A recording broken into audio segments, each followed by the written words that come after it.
Yo, what up? Welcome, welcome. What up, Nakiri? What up, everybody?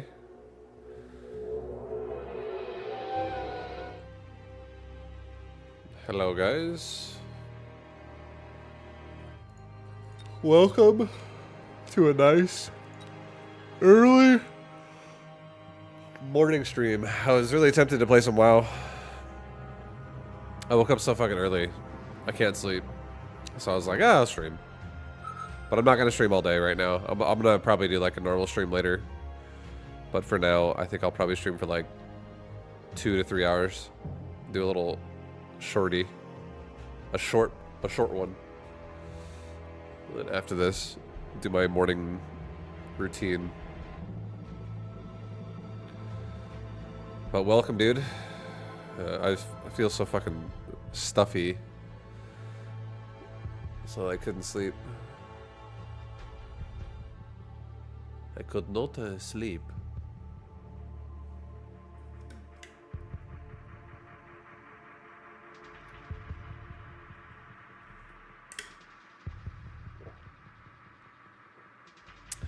No, I probably won't end up playing WoW today. I think in my mind, or if I do play, it'll probably be at like the very end of the stream or something like that. Like the last like 2 hours or 1 hour of the stream or something. But to be fair, on WoW, all you can do in 1 hour on the classic servers is all you can really do in 1 hour is like run to the next area. You're like, hold on, guys. I gotta cross the fucking world. It's gonna take 42 minutes to do that.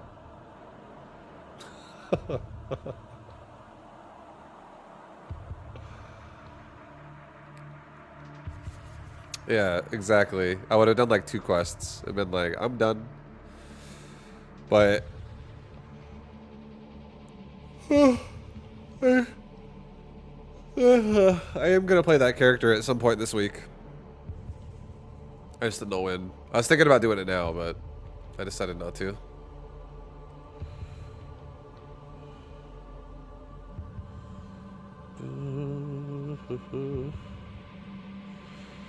Death running to the Darnassus? Oh no, definitely not. I only did that because my wife wanted to be a night elf.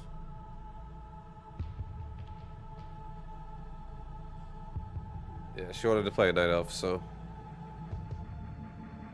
Mel? What's up? Come chill with me. Stay here. Is my talking too much right now? You want to sleep? He's like, you're talking too fucking much. But yeah, my wife wanted to be a night elf. I'm not sure if she still wants to play WoW right now that much. She's busy as well in her own ways. But she wanted to be a night elf, so I tried to like run there. And then she ended up wanting to be an undead instead. She's like, I actually don't want to play night elf. So we made undeads instead. And we made it to like level 8 or something. We did a couple quests outside of Brill.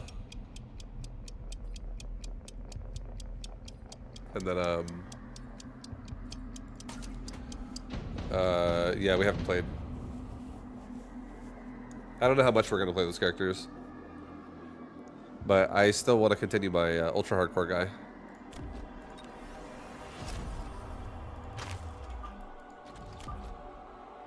My ultra hardcore.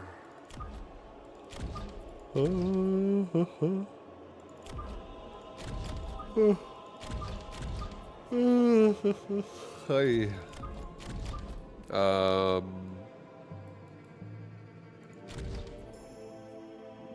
god. This feels okay. It doesn't feel actually that bad.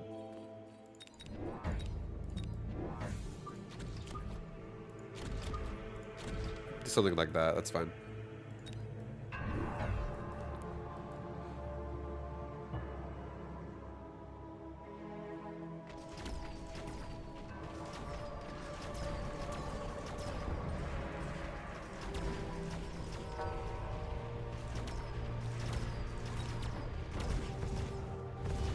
Yo, Letherington, what up?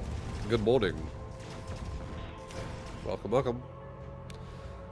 Alliance leveling 1 to 20 always felt slower compared to Horde. I agree. I think Alliance leveling feels completely fine if you play a Night Elf. I think Dark Shore is a really good zone. But, like, I mean, I don't know. Can I really say that? I barely made Night Elf characters. It's just, I feel like Dark Shore characters are always, like, fucking... Night Elves are always so fast. And, like, in the... Dark Shore is, like, such a nice area. But, yeah, like, the Eastern Kingdom side, like, Ironforge and Stormwood side. So you have, like, Lockwood on, Westfall, Red Ridge Mountains, shit like that. It's definitely a little more dangerous than, like, the Barrens.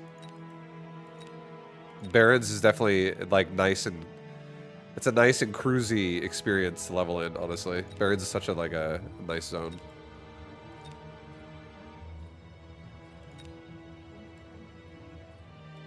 Here, I'll do a Saber.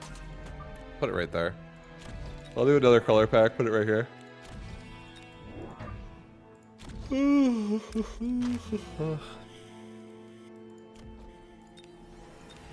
Give me one final marksman right there. Level that. Level the tower. Beautiful. Night Elf Druid, Bear Quest felt harder than Turin though. I think the Horde experience. I'll definitely. I'm like, no matter what, I'll agree that the Horde side is better for leveling. It's also easier to like group up with your friends. Like, the Zeppelin is so much more accessible than the fucking boat. The boat is like, you have to like do a crazy ass mountain walk and you're probably gonna die during it. Or you have to run through a zone that's over level 20. It's like mid 20 zone, like level 25 zone. Like realistically, for things to not be fucking orange or red to you. Like, you gotta, like, running through that, the tunnel, going through that, like, spider area, the knolls, then fucking crocodiles and bushes, and little bits of water. Like, it's definitely dangerous. It's definitely dangerous.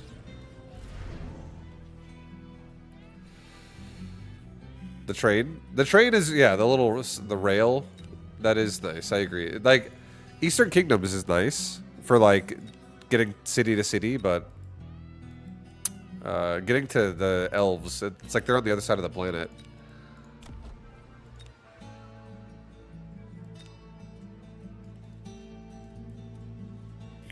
Okay, I can do a... I don't think we need to do subsidized marksman. Let's do a repair kit. I'll actually put it on my saber for now.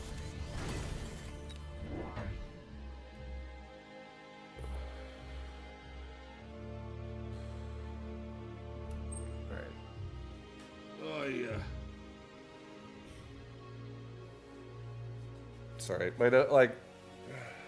my body, my nose right now is so stuffy. I think I'm gonna... It's like my nose is running as well. I think I'm gonna no cam it up for a little bit. Gonna relax, casual stream in the morning. Oh hell yeah!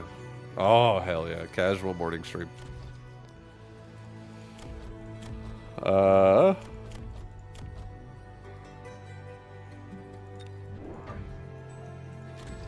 Take a fang. I'll take one fang behind the marksman.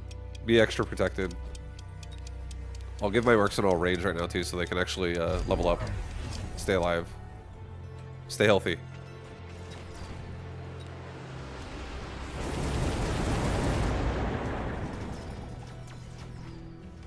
Time to grab the pot. Yeah, man, that's what I fucking need. Yeah, I'm gonna.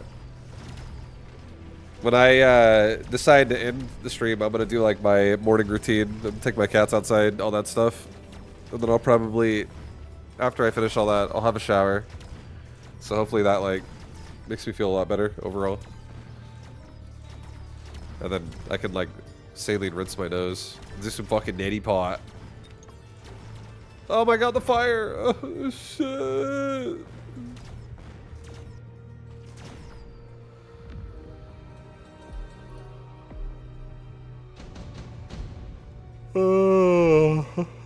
Efficient tech.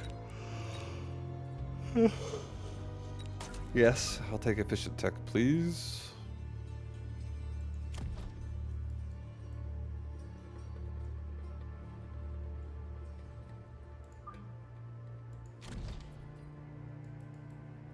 Yeah, I can put my Typhoon up there for now. All good. I'll do a crawler pack that's like in front of it as well.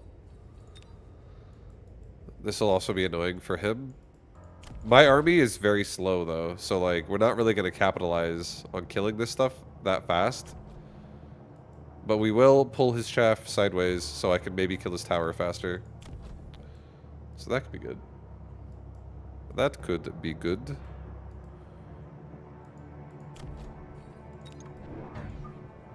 We could also rotate, maybe like leave enough room for a giant. And we can rotate the healing device onto something in the flank right there so the Typhoon can protect it. I actually like that a lot. We'll do that. And now we have another Fire Badger, I guess. Maybe I give Badgers regen. And if he wants to, he can try to like... Maybe do that. So I can put a Farseer in the middle. But, yeah, get damage. It's fine. Well, I might actually, just like I said, put the sell the Saber, put the regen device on a giant unit in top right, and then have that thing be like super protected with a tank. My Typhoon.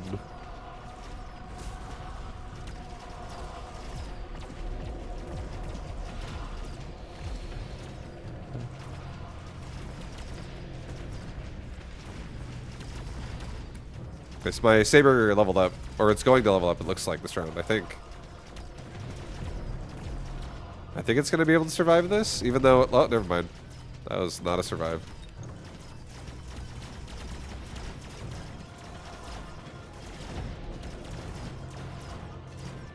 Oh, shit. My marksman! What a hero!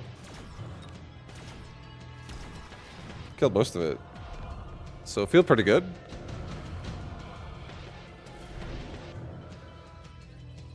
Alright, redeploy. I don't think I want redeploy. I think super supply. I'll take super supply. This is an expensive round. I could sell this. And then just for the purposes of like being very tanky.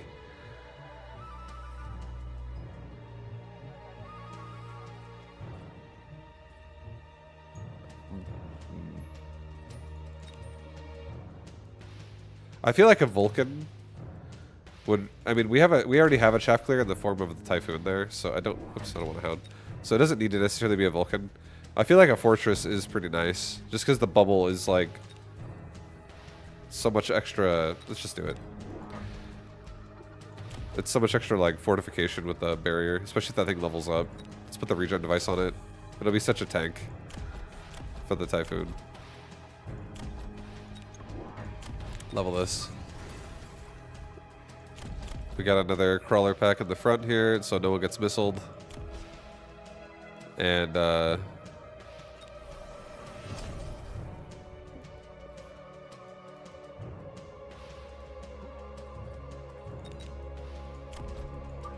no, don't do another. Do not do another deployment. Let's just get a level 3 tower over here. Let's also maybe get move speed, so now I can walk up with my whole army faster to jump on the tower while this flanks. Let's get move speed every round, I guess. Just get move speed every round, so we don't take forever to get across the map.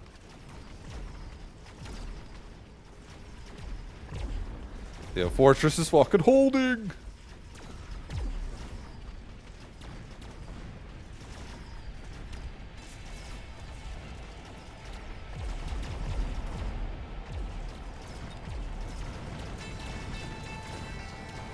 He's level 2. Oh my god. He's a beast.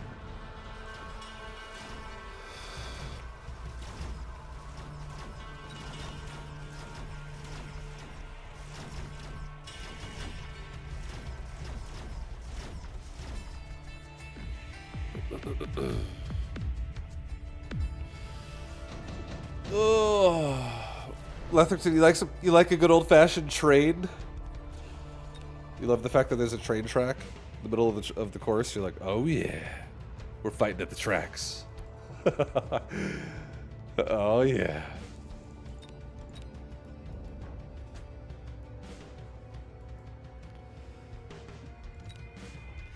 Alright, do I need any of this? I don't think so. I think the Wraith are an option I could put, but I don't really feel like I need it.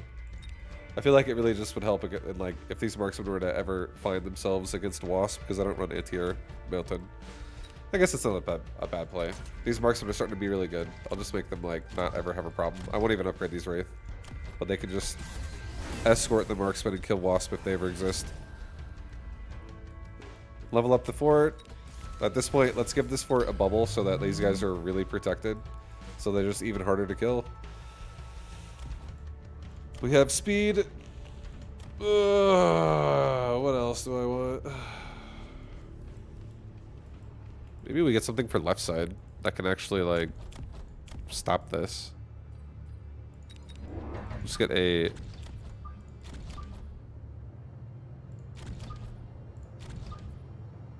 Let's get a Badger and let's get a Marksman that just, like, control left side. But don't do it so fast. Like, do it so they still are safe. Or maybe, you know what? Do it fast, actually. Take it back. It's fine. We have regen on Badger. They can take a hit. Come on, guys.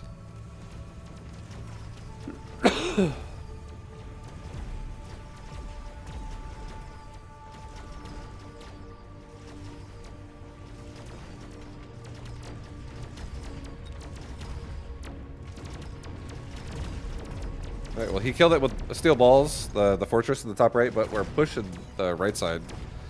It's still pushing. We're still pushing.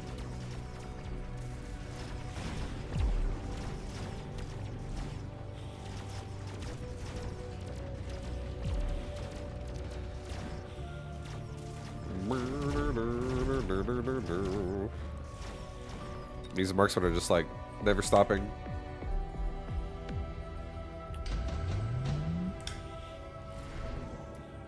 Absorb module? Oh my god.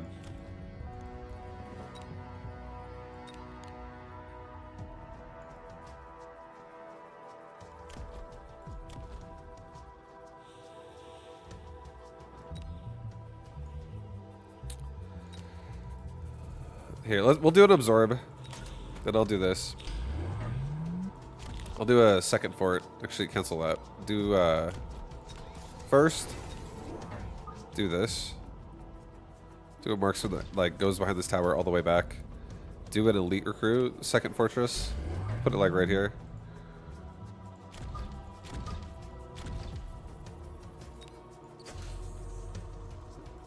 And mobile beacon. This. Back to the tower. Get range and speed for everybody. Don't get range actually. Just get speed for everybody. Get double HP for everybody. So I can just try to be as tanky as possible with both my devised fortresses. I don't think this guy's ever going to really live at this point, because I don't have enough burst to kill this, unless I make more Typhoons, like, to kill these crawlers faster. Which could work. But this guy is also going to be really strong. Both my forts are going to be pretty powerful. And now we're actually blocking a lot of that oil, which is nice.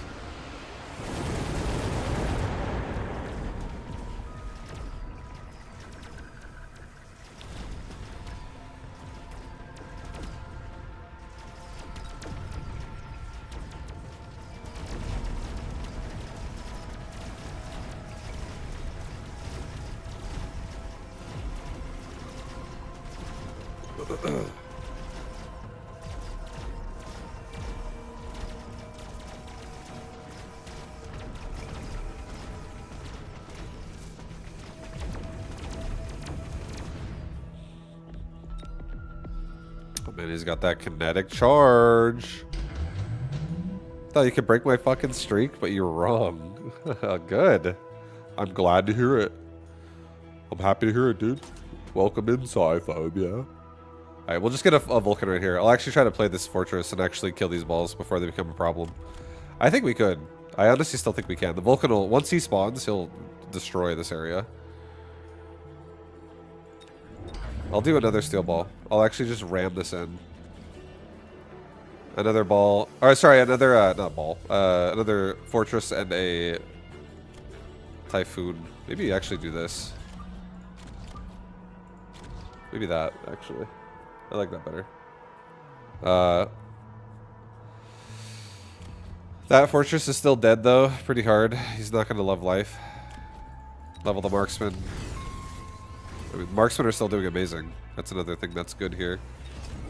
Get another marksman for left side. Left side definitely struggles a little bit. Let's run away one more time.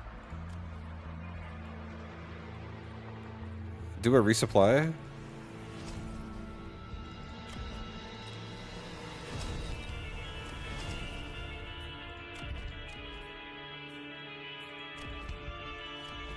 I'll get a level 2 tower here, just in case left side breaks again. I don't want to have right side like break super hard for a long time.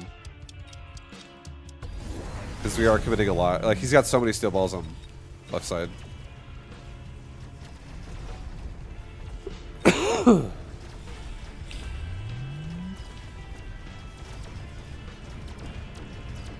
There we go. My fortress lives because the Vulcan chaff clear was like fast enough to get through the steel balls now.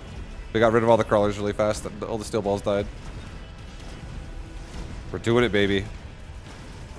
We're doing it. And now those crawlers can't just kill my tower in 1 second.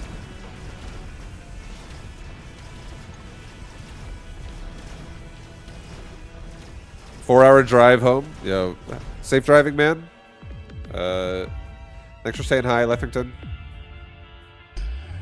I will see you next time. Yeah, that fortress. These forts went pretty hard in the flank. They definitely were stable. I'm kind of liking the one typhoon flank. I'm just using it as like you mix it with whatever you want in the corner. It's kind of nice. It's kind of nice.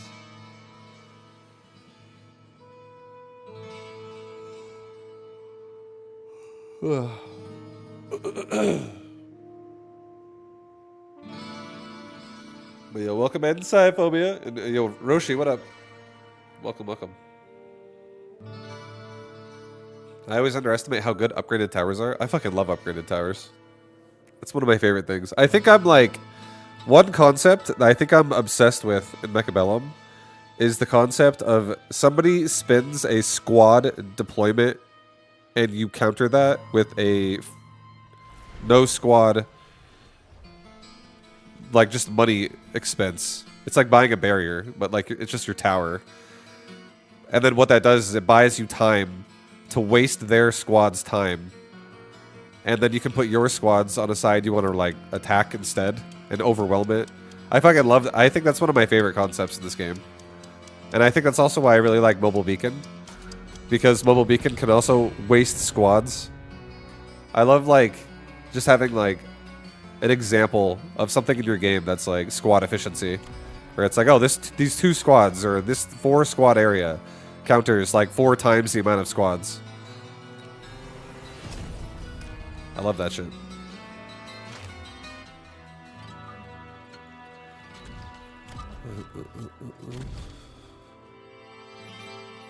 Okay, we totally could play a Fang carry. Maybe we do like a Fang carry really, really heavily on one side.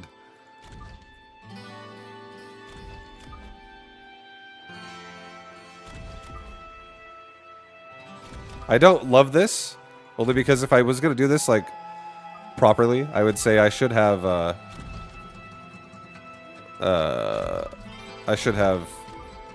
like hounds with some anti-fire, but I don't. But it's okay. I'm still gonna do it. We're gonna put. And one Fang doesn't really need to be behind my tower. Hey, it's okay though. For early game, it's fine. I think it's fine actually. All right, let's go. Send it. Be aggressive. We're rushing left side.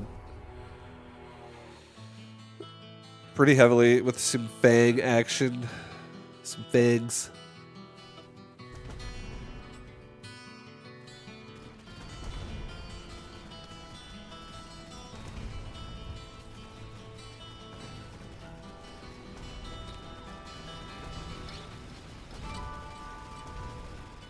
That's a lot of Mustang and Hounds, man.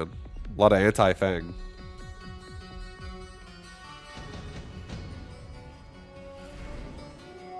Extended range sledgehammer. Oh my god. Oh my god. I suddenly want to do a sledgehammer game. And just, like literally, the Fangs are just anti-air now. I never get this card.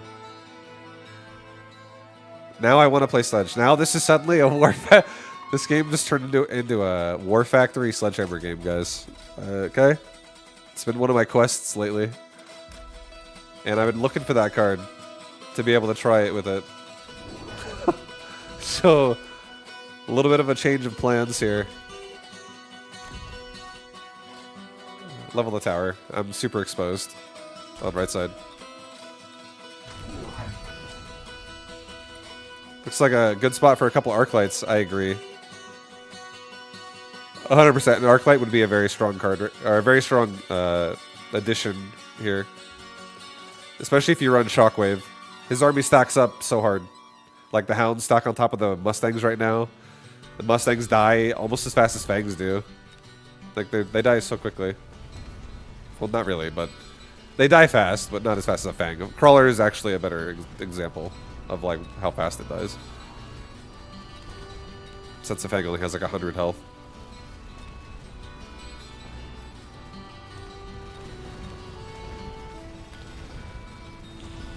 Alright. Sledge. Don't fail me now. Come on. I know you got this. Come on, Sledge. I know you got this, baby.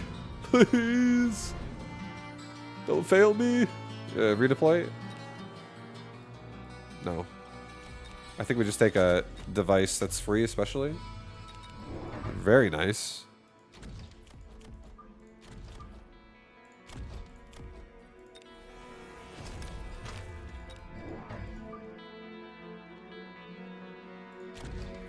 All right. This is fun. If he ends up for whatever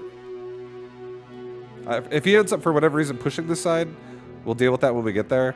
But for now, I like covering the bottom of the tower just in case he flanks. But this sledge is literally just going to cover this entire quadrant of like any crawlers or anything like that. But this is still going to be our focus for a while. He's going sledge as well with he's got carry sledge himself. We both have extended range sledgehammer. Oh hell yeah. Okay, I don't think I'm even going to bother upgrading my saber. It's going to die, but I can make it, for now, it can just be the device holder. It's fine.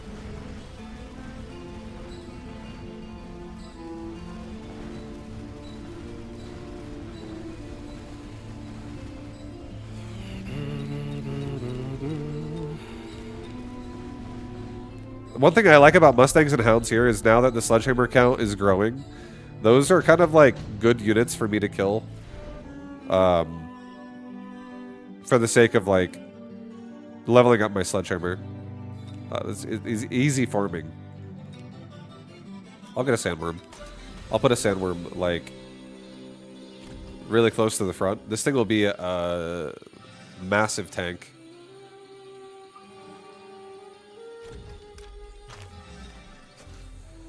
Ooh, just give it the device. Give it also burrow maintenance.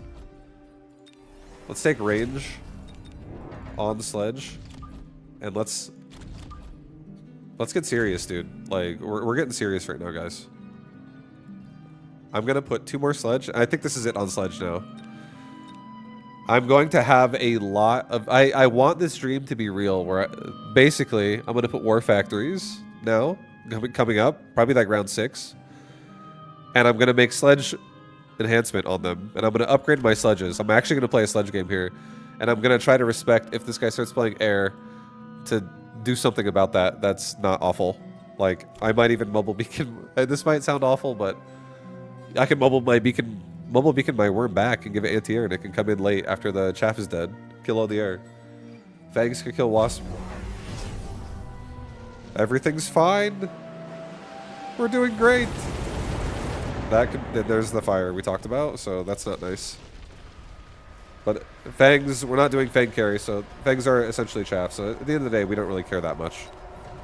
That poor worm is dead. So I might need to mobile beacon it anyways, just so it can survive. Because if it comes out during the moment when Sledgehammer are exposed, it's going to be much stronger.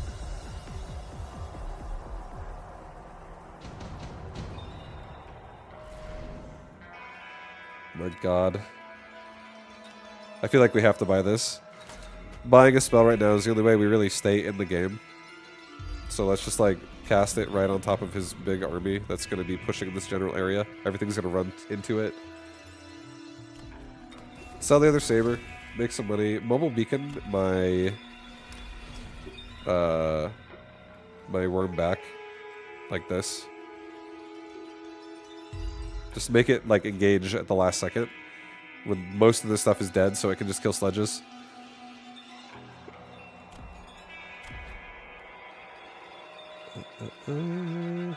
I can't afford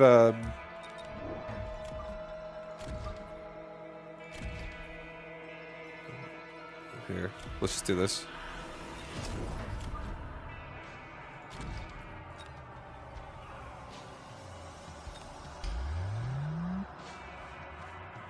Give me a couple of barriers that help me out. I don't know if right tower is going to ever really struggle here.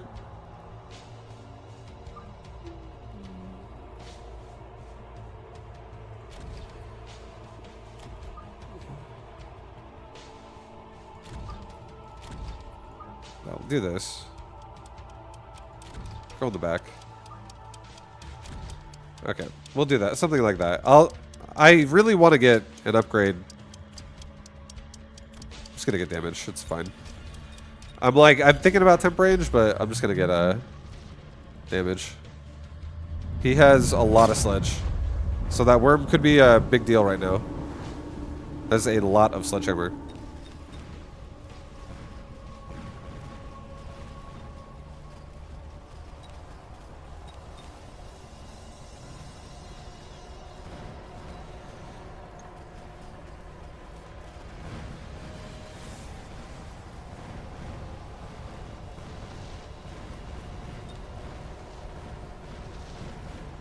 Yeah, I like the worm's timing a lot more now. It like arrives when it's just sledgehammers. So if this thing gets level 2 and it just... I don't love the device on it now though, unfortunately.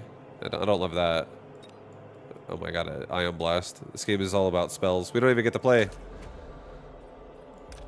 not even getting to do what I wanted to do. But it's alright.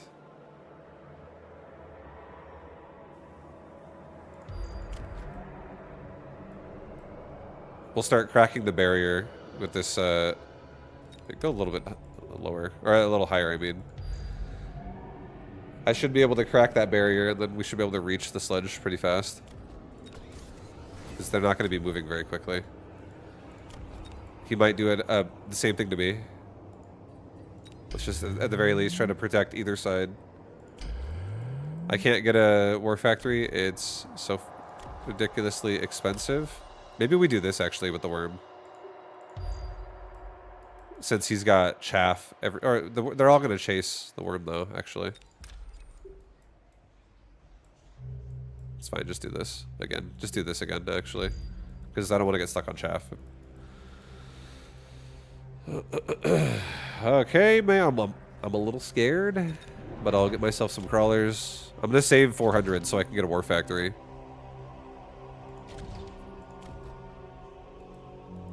Yeah, just save. It's fine. Maybe even like put an oil right here. Just so like most of his chaff gets like really slowed.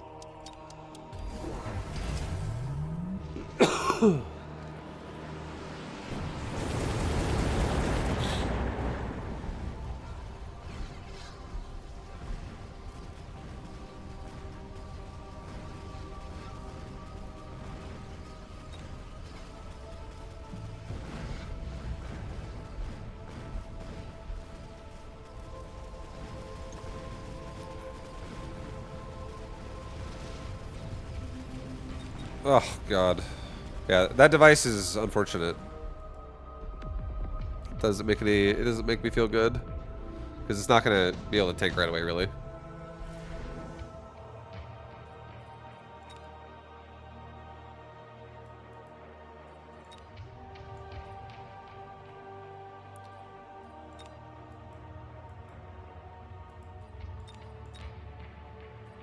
Alright, take the Overlord. Sell the Overlord. Buy War Factories right now. Lovely Sledge. War Factory is going to get us out of this, guys. This is what it's all about. He's got range on top of armor-piercing bullets, so his damage is very far and very strong.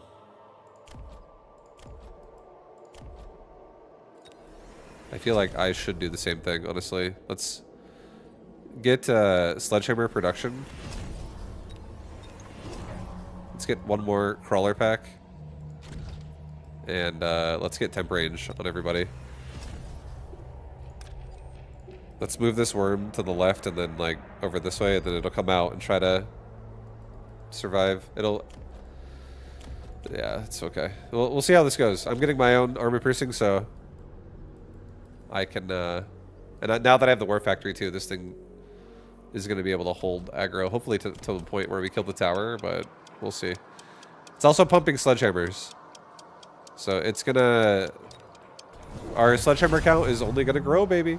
Right side's looking really scary for the time being. We're definitely gonna get paralyzed on right side.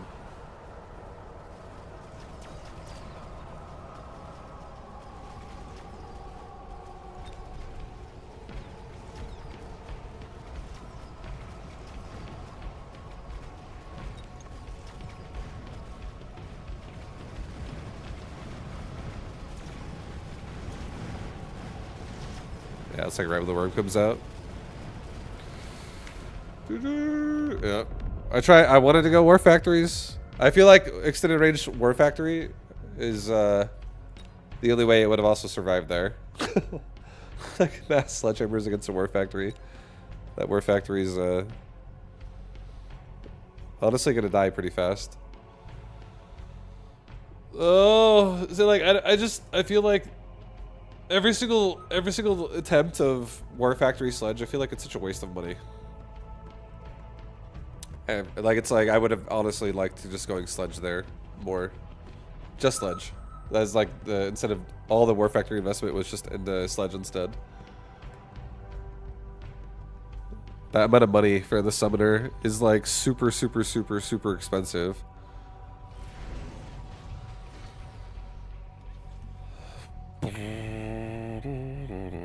War Factory balls. War Factory balls would I think it would be better for the way I think it's made to actually be used, which is to tank, not to DPS. My balls are definitely tanks. With their armor and kinetic. Hi, how are you? Whatever happened to that one game that was a new RTS like 3 or 5 years ago, and their main selling point was their campaign, but I haven't seen anything about it. Their main selling point was the campaign. Do you remember what kind of a game it was? Was it like was the game called either Stormgate or Zero Space? It's probably one of those, is my guess. But Stormgate, yeah, the former Blizzard guys. That game, long story short, that game flopped, unfortunately. Unfortunately. The reason why it flopped is because they were making a new company and they had a lot of ambition to do a lot of things, and they just like, with all the things they wanted to do, they kind of didn't do any of it fully. So it was kind of a bad impression on everybody after release.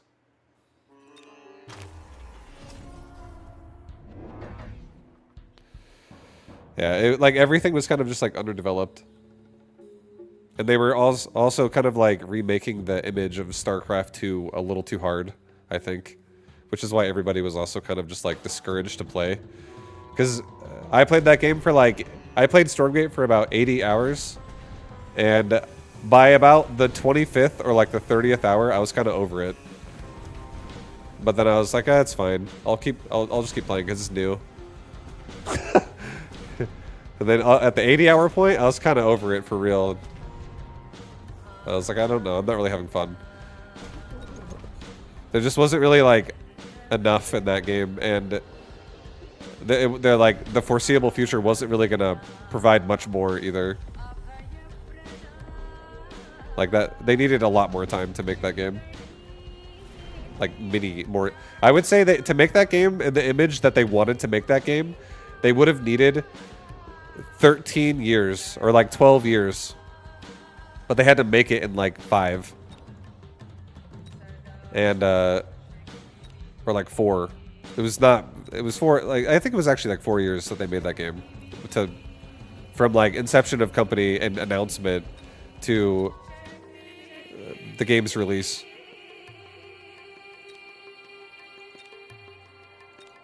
And yeah, it was a bit rough. A bit rough. I'm gonna do haste. Yo, ball, guess what? You're going in quick. I'm gonna make my balls very tanky. Very tanky balls. Putting a crawler pack right here that gets the attention. I want to get a lot of his attention on his chaff.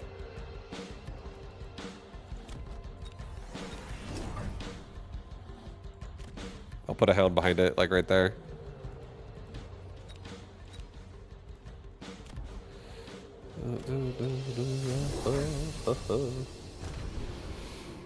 Can't believe it. You remembered it so quick. I was excited about that game. I was also personally excited about it. I wanted to like that game. I really wanted Blizzard to make Warcraft 4 or StarCraft 3.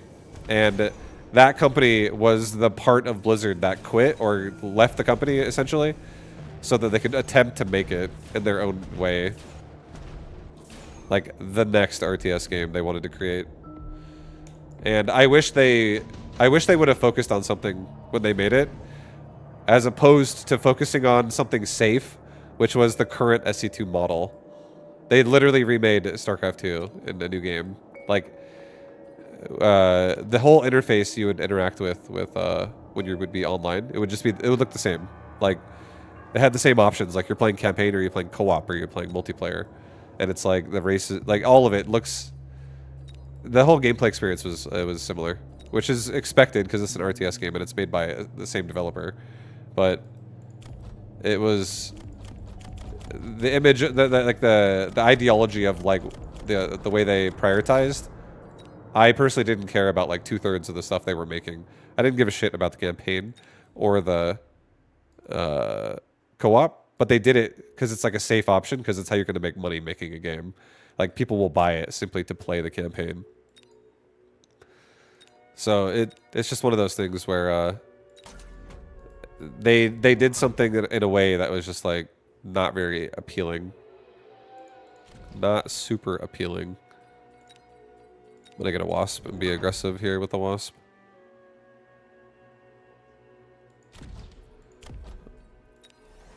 I want energy absorb as well. I want these steel balls to actually try to like survive. Sell the wall. Level the tower again. It's by itself.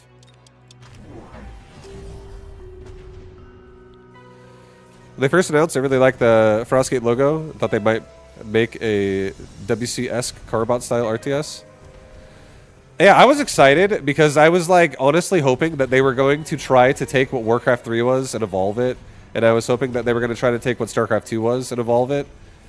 I was hoping they were going to try to evolve the genre of RTS. But what they actually did is they picked a safe option, which was remaking StarCraft 2. And I was like, no! What the fuck, bro?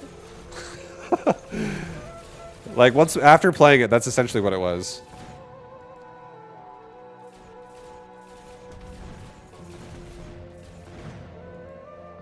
But yeah, I think it's hard to make a game, so I understand. I think Beowulf still plays it. I'm not surprised. There's probably some people that are diehards to try to keep it alive, but the game just isn't really fostering any community at all. Realistically, like it's like probably in like the tens of players or the hundreds of players, if even, probably in the tens of players. Like, if you're looking at people who are logged in, probably in the tens of players. It's probably not doing very hot. I'm not pulling that from actual statistics. I'm just guessing. The game is honestly has a lot of potential. It's not even a bad game. It's just that it's underdeveloped, so now it is a bad game. Like, their idea, if they could flesh it out over time, would probably be all right. But I think the sad thing for me is, even though I can say that, I still don't even think if they did a good job that I would even care that much. Because I didn't really want to play a remake of StarCraft 2. And it's too much of like, it's like, oh, you're as a gamer, you're like, oh, I'm going to get hyped about something. I'm going to get excited about the next thing the developer made. And it's like, guys, developer update. We updated 3 campaign missions. 2 new maps on ladder. And we also added 1 new co-op mission. I'm like, half of that shit you just said, I honestly don't give a fuck. And the other half, like, I kind of don't care either. Like, it's like, oh, I'm excited for a new only 1v1 ladder map. Like, I was really hoping that Stormgate was going to try to do something with fucking 3v3. They announced they were, like, way back in the day when they were talking about the inception of the company, they announced they were going to make a 3v3 and a 1v1 mode. And I was really, really, really hoping that they had some vision that was like going to be a bit more focused on 3v3 RTS. And it could be done in a way that's like Blizzard adjacent-esque.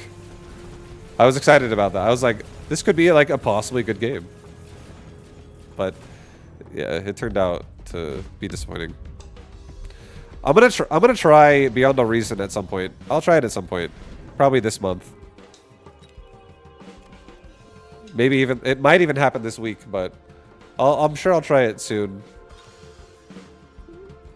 But I have not actually really given that game a chance, and I might play Dota again at some. I might try Dota again at some point as well. I am definitely looking for things to game on. I'm gonna wasp it right here. Vaibu Dota. It's possible. It's possible.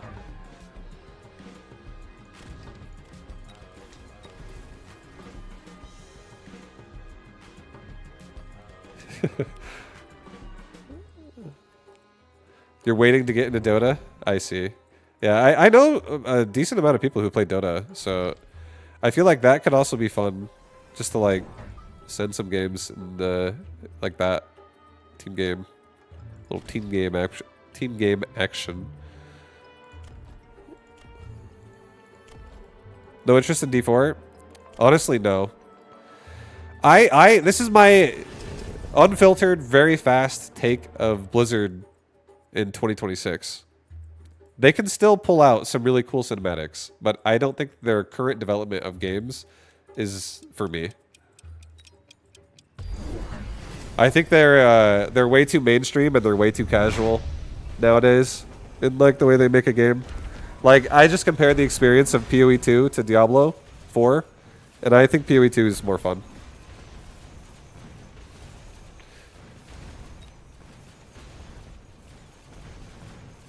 And I think after playing a lot of PoE 2, I kind of don't want to play Diablo anymore.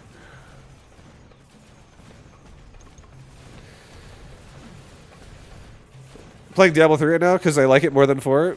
Yeah, I played 4. I did the whole like first 1,000 players to get level 100, get put on a Lilith statue and shit in hardcore. I did all that. I grinded that shit like crazy, and the game even kind of annoyed me when I did that. I was like, my first like session or like reaction to actually playing the game was kind of annoying. Just because the game, it definitely felt like, you know, it was obviously a new game, so it's how it's going to be. But the game felt like the end game was unfinished and lack of things that I would be happy with. And then on top of that, the character customization in D4 drives me fucking crazy. I really do not like it. I don't like it. I'm gonna get armor on this Vulcan. I'm trying to make him just... I love getting armor on a flanking Vulcan, just to make it like extra tanky. More HP, just don't die so easy. Level the Wasp, get the Wasp range. That's fine, do that. I'm happy. I think we should see other people. Blizzard's changed. It's really at the end of the day what it is. Like it's. I love what products they've made in the past, but the current day Blizzard, I don't really feel like. I think they're too casual of a company now. Like I don't think they make things with as much quality as they did before. I think they make things that they think they can sell you quickly. And it annoys me that everything like half the things Blizzard releases is just remasters. The reason why I feel like they're doing that is because they're afraid to make anything new, and then they're canceling new projects and shit. Like, it's knowing everything that I know. If you don't know anything about Blizzard, then you know, you won't realize that that company has like changed a lot. But knowing everything that I know about Blizzard, I'm just like sad.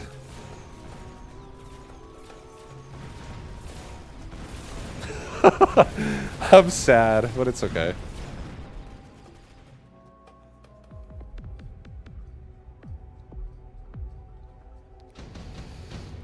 Alright, dude. We have a Elite Marksman ready to go on Wasp here. This is a good angle. These Wasps are doing very nice. Let's get one more Hound and a Wasp now in front on the flank. I don't care that much about the Wasp getting missiled here or something like that. I just want to try to protect the steel balls and also kill the Hound, or have the Hounds kill the crawlers. Maybe I do this actually. And maybe I can put a crawler pack right there. I kind of like that better. Yeah, I like that better actually. Let's do a resupply. You played Warcraft 1? Yeah, dude. I honestly I found Blizzard in like 1995. I think with Diablo 1 beta and StarCraft 1 beta. And that wasn't even me who found it. My brother found it and showed it to me. And I was entranced. I was definitely loving it. And then I played like Warcraft 2 before Battle.net Edition, and then played Battle.net Edition, and then also played a ton of Brood War Battle.net. Played a ton of Warcraft, so much Warcraft 3 and so much Diablo 2. I still think Diablo 3 overall was a fun experience. For the time I played that game for probably like 17 seasons or something like that. Honestly, I played initial release of both like original game and expansion for D3, and I played like 17 seasons.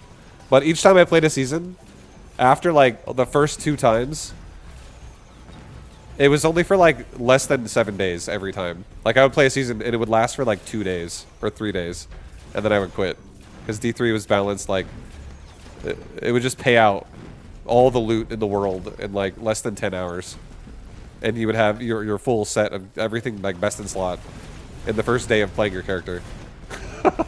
It was pretty fastly. It was very fast paced. I was like, I feel like this game is designed to. You're probably supposed to play this game for only like an hour or like 2 hours a day to like really enjoy it. All right, this is good. Get a photon coating. Put it on the Vulcan. Try to make him just like not die very fast. Make him survive. Let's get a Hound and a crawler pack also on this tower, so we can just get rid of these crawlers in the back that are distracting my Wasp.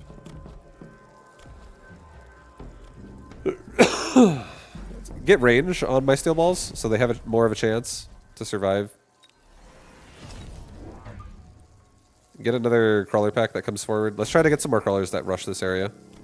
Get range and speed on everybody. Alright, that's good. Go with that. Dial up 1v1 Warcraft 1 was sick. Yeah, my experience was... I never actually played Warcraft 1, so that game was actually even slightly before my time. But I did play Warcraft 2 modem, like direct cable or direct connection modem, where I have memories of calling my friend's house line, and then his computer answers the phone, and so does his mom, and I can hear his mom on my fucking speakers like yelling at him. She'd always be like, hello, and then she would hear the fucking dial-up sound. Like the fucking... And then she would just start screaming at her son. Like in the house, and I could hear it. She's like, get off the phone! He'd always have to play in secret. Like, he'd have to play when she was asleep or something.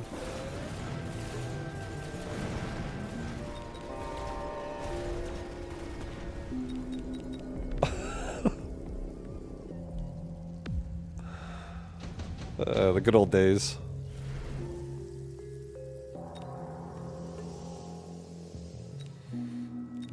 Okay, this is actually not bad. I'm gonna take the 2 Phantom Ray. I'm gonna take a Phantom Ray here. I'm gonna put a Phantom Ray there. And they're going to grab Burst. They're just gonna do exactly that. Burst the sabers and hopefully cover my army a little bit better. Let's get a steel ball for the right side. I'll get 2 crawlers for the right side as well, so that no one gets missile deviced again in the face.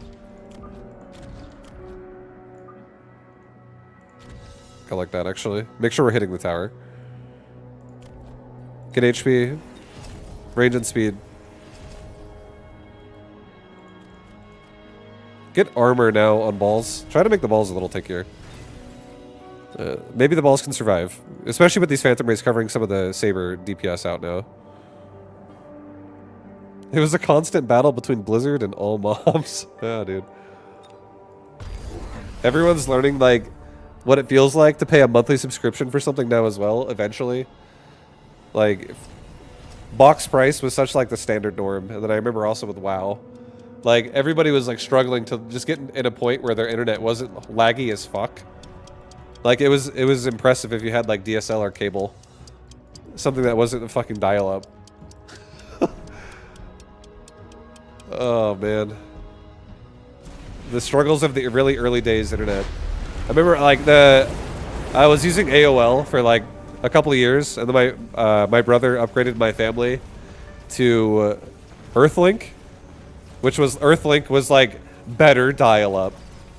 Dial-up if you want to go fast.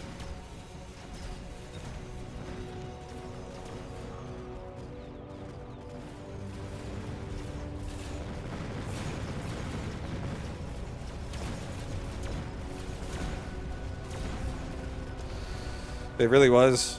It was the original Comcast. It was early days. That's what you wanted to be on, man.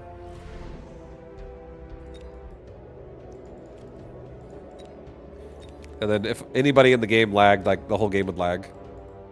It's like I remember like 8-player games in like StarCraft, like a custom game. You're like playing BGH or some shit. One person starts lagging, the whole lobby just watches it. Everyone starts spamming, trying to drop them from the game or something. The only way to get their frustrations out.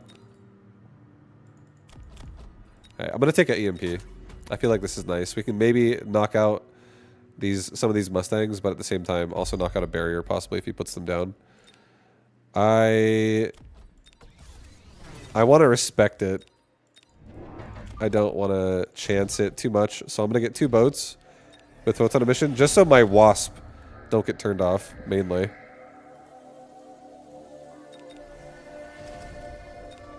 Alright, we have a level 3 steel ball in the back. This thing's getting kind of tanky. It's getting tanky.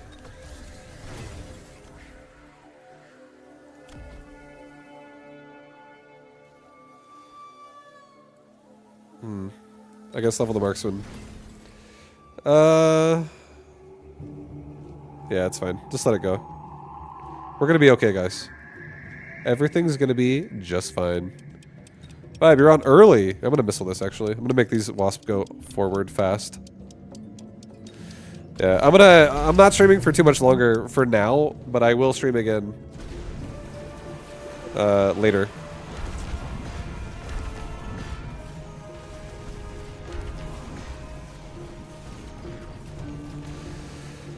I couldn't really... I've been awake since 6:30, and normally I wake up around, like, 9 to 10. So I woke up really early today, because I couldn't sleep, because I had, stuffy nose.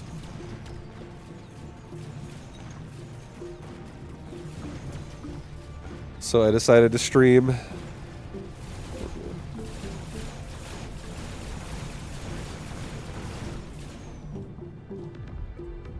Back when a player would have like 20 wins and 2 losses and 50 disconnects. Yeah. I just have bad internet, dude. But I'm really good at this game.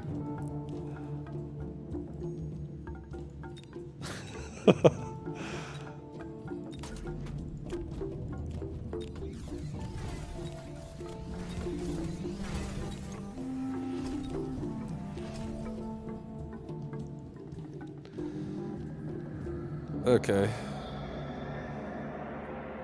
Well, the steel balls are still continuing to be a problem.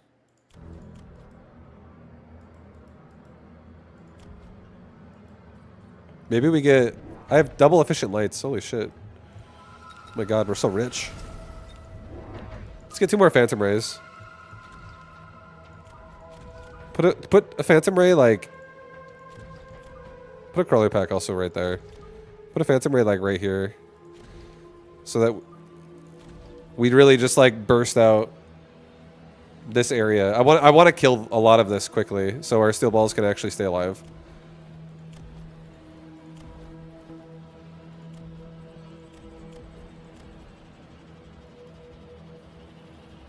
I'll get mech rage on hounds at this point, so they can just shoot faster too. Get through the chaff a little bit faster. Vulcan's about to get level 2. He's about to become a beast.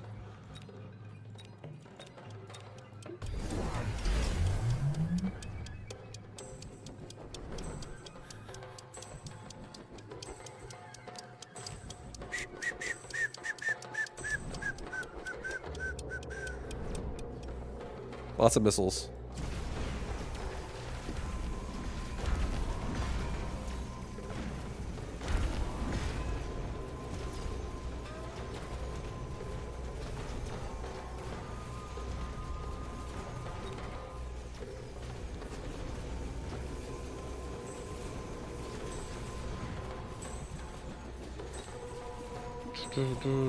Hounds having armor as well would be a really nice addition. Just because we can actually, like, make the Mustangs get stuck for a lot longer.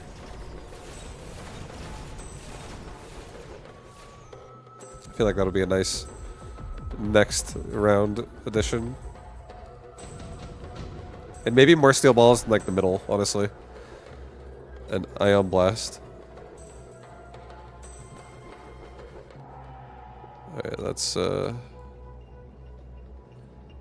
that's something.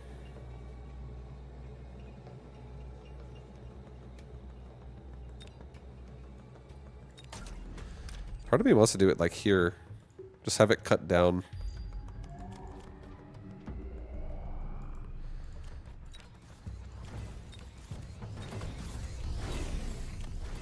Give me armor on balls. Give me or sorry, armor on hounds as well. Give me a elite recruit, range and speed.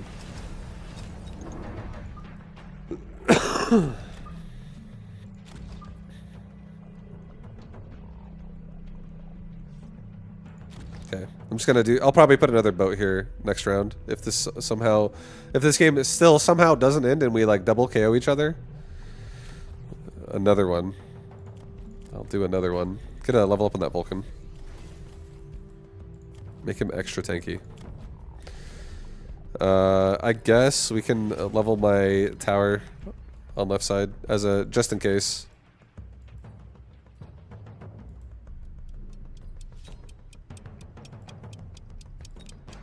An Ion Blast is real. Yeah, it's okay. It is real. He's probably gonna do it. He's probably gonna do it. What class did you play in Dota? I'll play everything. I don't even know. I don't have a preference because I don't. Since I haven't really played Dota in such a long time, I don't even know what I would enjoy nowadays. So I'll probably just play all of it, anything and everything.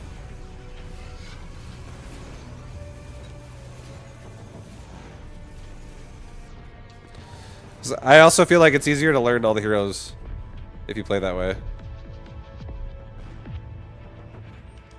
to really like understand what they can do if you just play at least one game on them.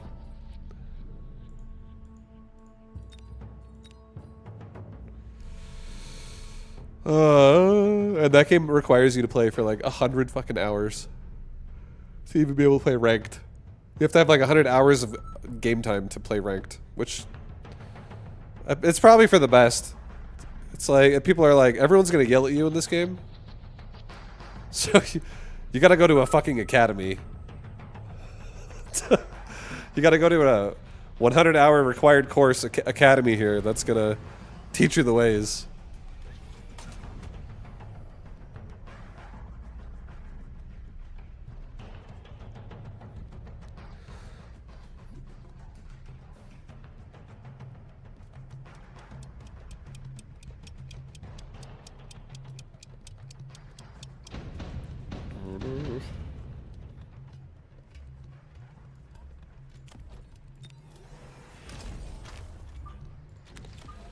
All right. Ooh, steel balls. Steel balls, baby. Again. We're speed specialist again. So like this makes me want to be very forward. With how, you know what? Okay, I'm going to try something new again. I'm just going to put, because we have like really tanky Phantom Rays, I'm actually going to put Phantom Ray in front of ball. And I'm going to have balls really... I don't want to have them super stacked like this if they don't have Link. Because they will die if like this guy makes like a Scorpion or something.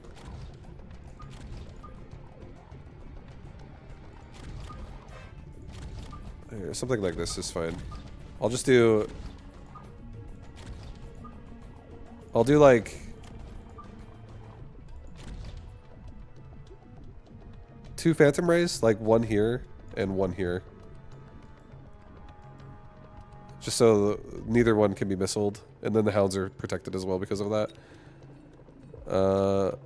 There is Saber, there is Cannon. Let's just make sure these units I already have, they have more time to level up and not just get killed right away. So we'll go ahead and do that. What was the Warcraft custom game where there was 2 lanes and you had to buy enemies against your opponent while defending yourself from them? Like Line Tower Wars? Something like that. Where it's like automated, like you buy it and it's like +6 income every time you buy one of these or something like that.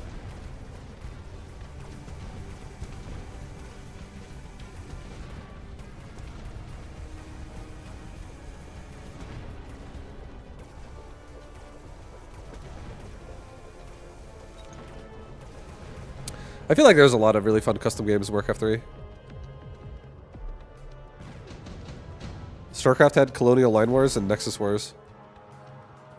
I think one of my favorite customs, actually, no joke, one of my favorite customs in StarCraft 2 was Risk and Zone Control. 100%. Those 2 games. Zone Control and Risk. I actually enjoyed playing those. Back when I used to live in a team house for Root Gaming, for Pro Team on StarCraft, I would warm up every day by playing Zone Control. Because you'd have to have like 500 APM in Zone Control if you wanted to like fucking fight. Like, you know, once you had like a lot of zones, like you would just be spamming micro the whole time. It was pretty fun. A deployment module? I think we'll do a deployment module. I'll put it back here. I'll be really annoying with this thing. I'll sell off this cannon. I'll get a hound right there. I'll get another crawler pack. Like right there. I'll get 2 Phantom Rays here in a second. I don't know if he's going to actually attack me. Or missile me, rather. Maybe I deploy this ball right here and I move this ball like right there. And it just paralyzes the tower. If he missiles in this area, it goes onto the hounds. If he missiles this area, it goes into the crawler.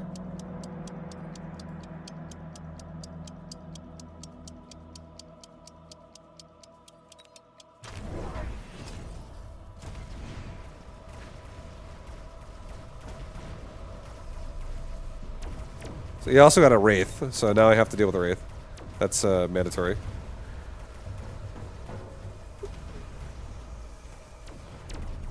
Gym TD was great. Gym TD was fun. There was a lot of fun TDs.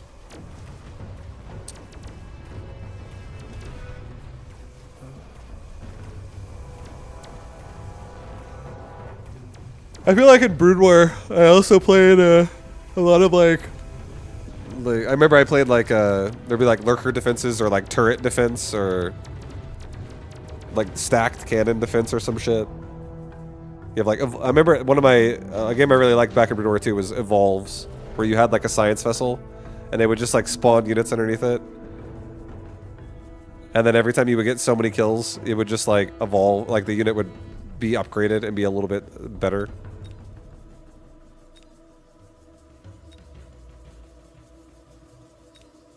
There was a ton of fun custom games. Alright, Phantom Ray. Unlock it. Put the steel ball back over here. Get 2 more Phantom Rays.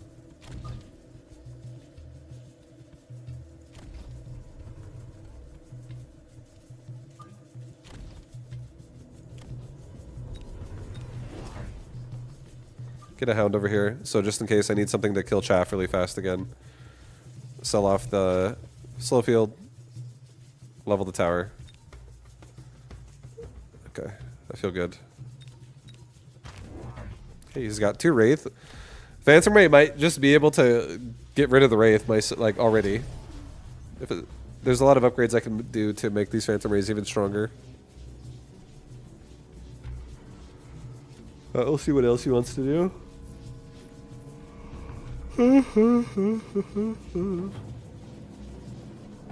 But I'm surprised he put a marksman too. Okay.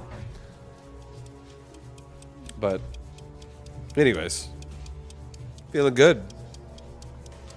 Feeling good about this round.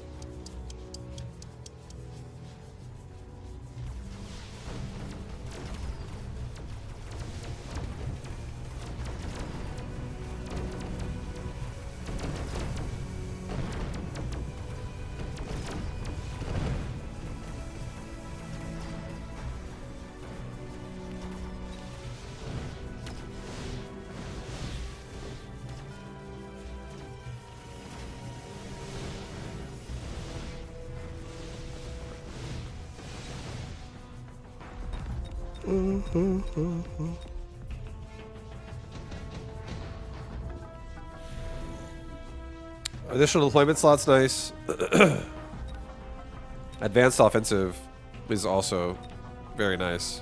I don't think anything in this army needs to be killed with advanced offensive that much, though, realistically. And I think the fact that burst exists means I could totally burst anything that is even larger if these Phantom Rays are not ever like really that compromised. So I can make them not so compromised by doing additional deployment, and we could just start playing the board in general.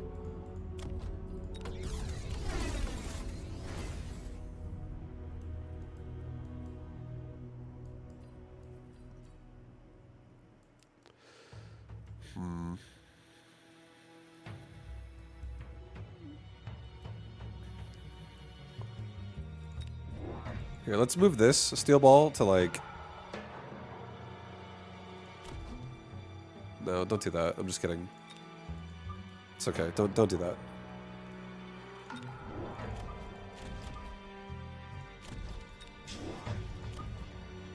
Okay, we're more protected now on bottom right. I'll get one more Hound that... I mean, do I even really want this Hound? I kind of do. Because I'm thinking to myself, I kind of want to push left side. Now that I have additional deployment, if he doesn't take that, I could literally just like outmass him around the board. I'll get HP. He took additional deployment as well, okay.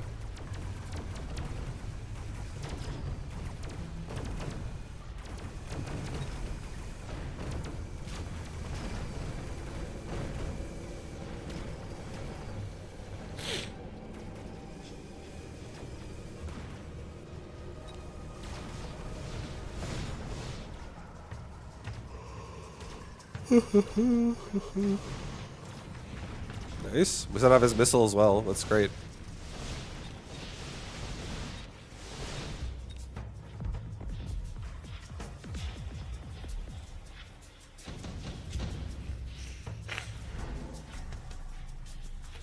Mass Produced Wasp, Rhino Assault. Here, I'll do a Rhino Assault. And we'll use this to activate left side. So let's actually rotate.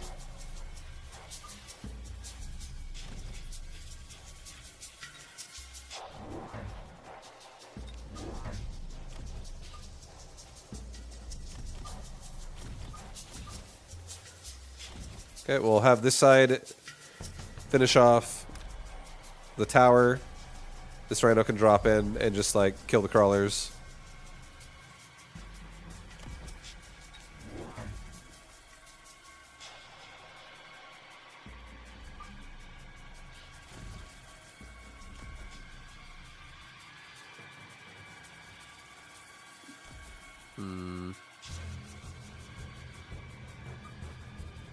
Okay, this is fine, honestly. I'll do this. This Marksman and Typhoon are gonna get busy, stuck here. Maybe actually drop this here instead. Farm out those Typhoons instead.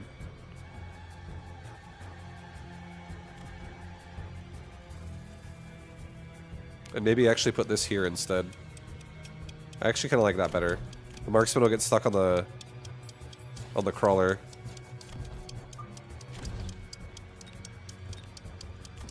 Get damage. Get move speed for everybody.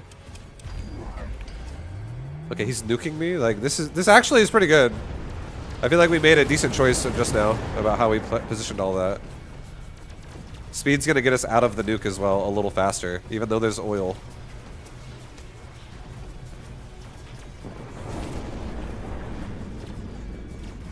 Nice, dude. He bought a fucking nuke, and we're still gonna win the round. That's what you like to see. And he bought, not only that, he bought an oil. A nuke, that's 500 resources.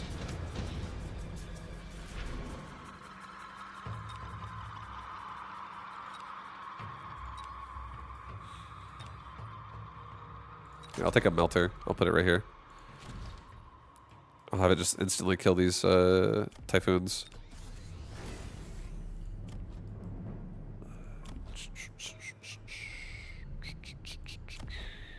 Take range on hounds. Just so, let's actually, at this point, let's just get like a hound push going with Mr. Melter over here. I can sell the Melter next round, but now suddenly we have like a big push happening. Let's also relocate this steel ball to like right there. So we're just gonna Rambo his left tower pretty hard right now. Let's get HP for everybody. The only thing we have is range on hounds. We're doing pretty good. Level up the hound. I did a resupply so I could level that up. I guess I will also get... I don't think I need to get temp range, but I will get temp speed. I want to be able to run into his tower quickly. Oh, it's great to see you. Sorry what to ask you while I can catch your stream. I'm hard stuck Diamond 1 Zerg. How do you practice efficiently to get GM? Because I feel laddering isn't working well. The biggest thing you need, Ripley, is perspective. Also, hello, Ripley. Hello. Hello. You just need perspective. So you don't have to use the perspective of someone who is necessarily like a pro gamer, because pro gamer is far and above grandmaster. But if you were to use an example of somebody who does a similar build to what you're trying to do, and you look at the clock. Like if you're playing the game and you pause the game every single minute, or at least at like one point in the game, or like early-ish on, or like 6 minutes. Let's just say it's 6 minutes. Pause the game, and you're like, how much does this person have, and how much do I have, and like, does this make sense? Where am I going wrong? If you break it down minute to minute, you can see inefficiencies in your play. If somebody were to coach you, they would point them out. But if you want to coach yourself, break the game down minute to minute by using someone else's example that is doing what you're trying to do. And you can see where you're going wrong. So like you can try to speed things up. Because an example of this is... And like the first thing you should look at is macro-oriented things. Because it doesn't matter how good or bad you are at StarCraft. macro should be like a prerequisite of good, because it's something that like doing macro is, this is the best way to explain it, what I would say macro is. Macro is like, there's a box, and then you have a green box, and it's like you have to put the box in the box, and you're just like, I gotta line it up, baby. But then like when you're microing, it's like their box is moving all the time, and you gotta like micro against that, and you have to like line it up while it's doing crazy shit all the time, right? Like you don't know exactly how your opponent's always gonna play, so like there's a lot more attention that has to be like invested there. But macro should be as simple as putting a box in a box. Like it's literally like putting the shape in the hole. Once you have like done it just enough games have played where like your hands don't struggle to hit the buttons required to put the square inside the square. Once you can do that, and it's not like really slow for no reason, Grandmaster is very believable at that point. And then at that point, then you start really like fine-tuning your micro. But the biggest mistake most people make when they play StarCraft is they don't put the fucking square in the box. Like they don't put it together like this in macro. Instead, what they do is they always do something like this. They like try to do that, and they're like, oh, I'm gonna go micro now. And it's like, bro, this is fucking slop. This is a shoddy job. This is not good. This could be a lot better.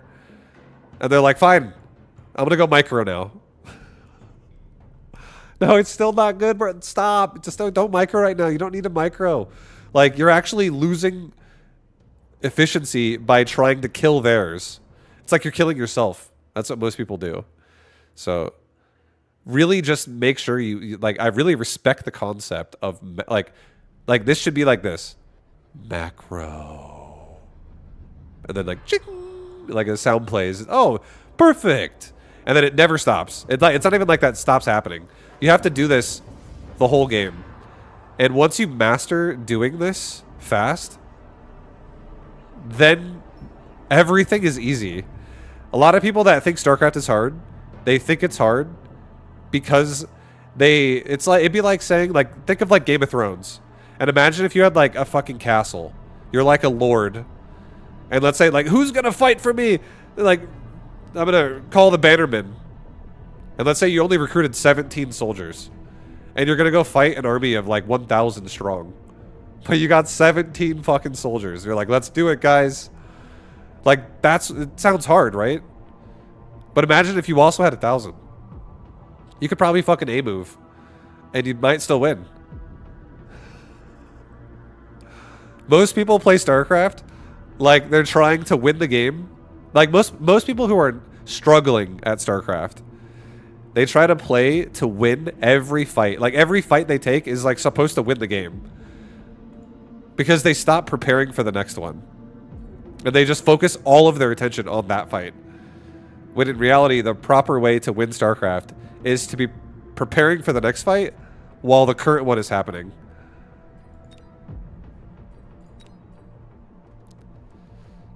Don't ever forget that if you're actually trying to improve at that game.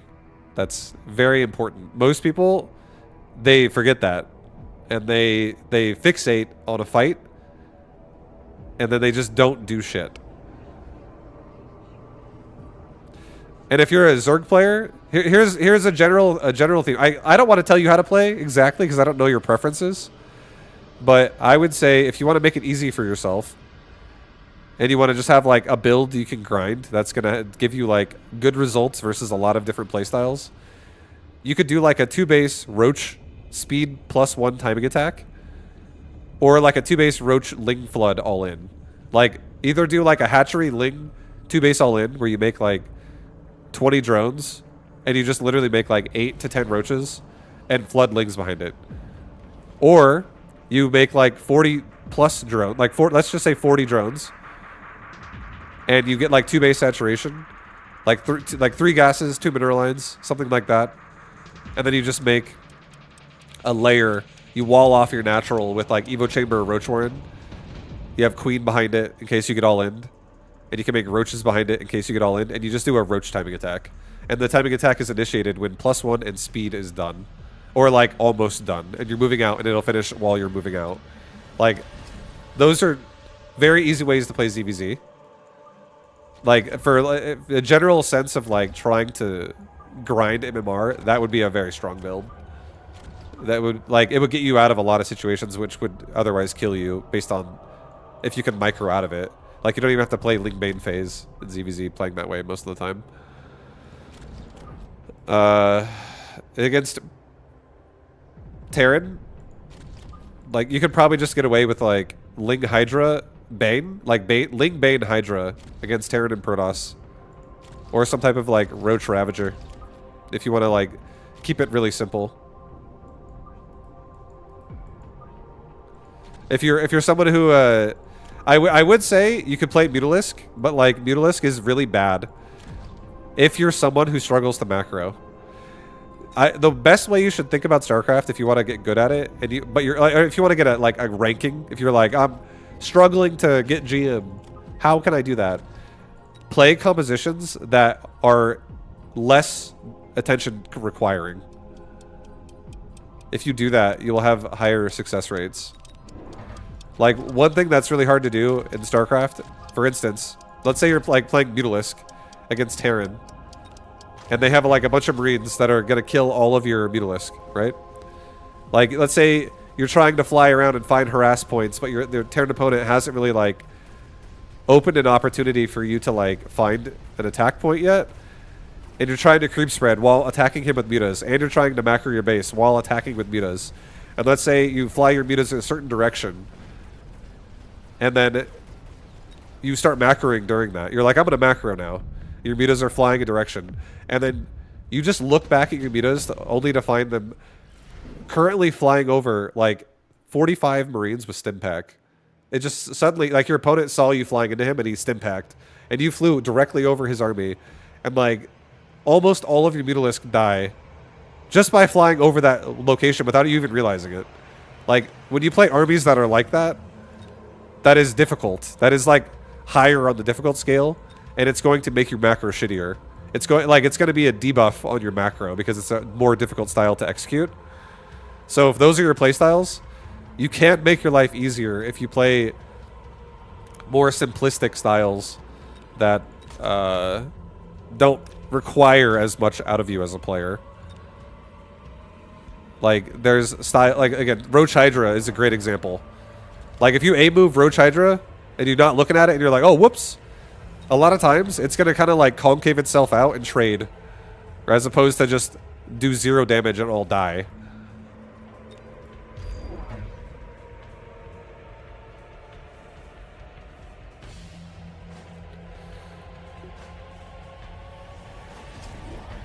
Yo, Irby! Irby! It's currently past 2 a.m. in the land down under. I'm off to bed. Take it easy, Irby. Thank you for watching, man.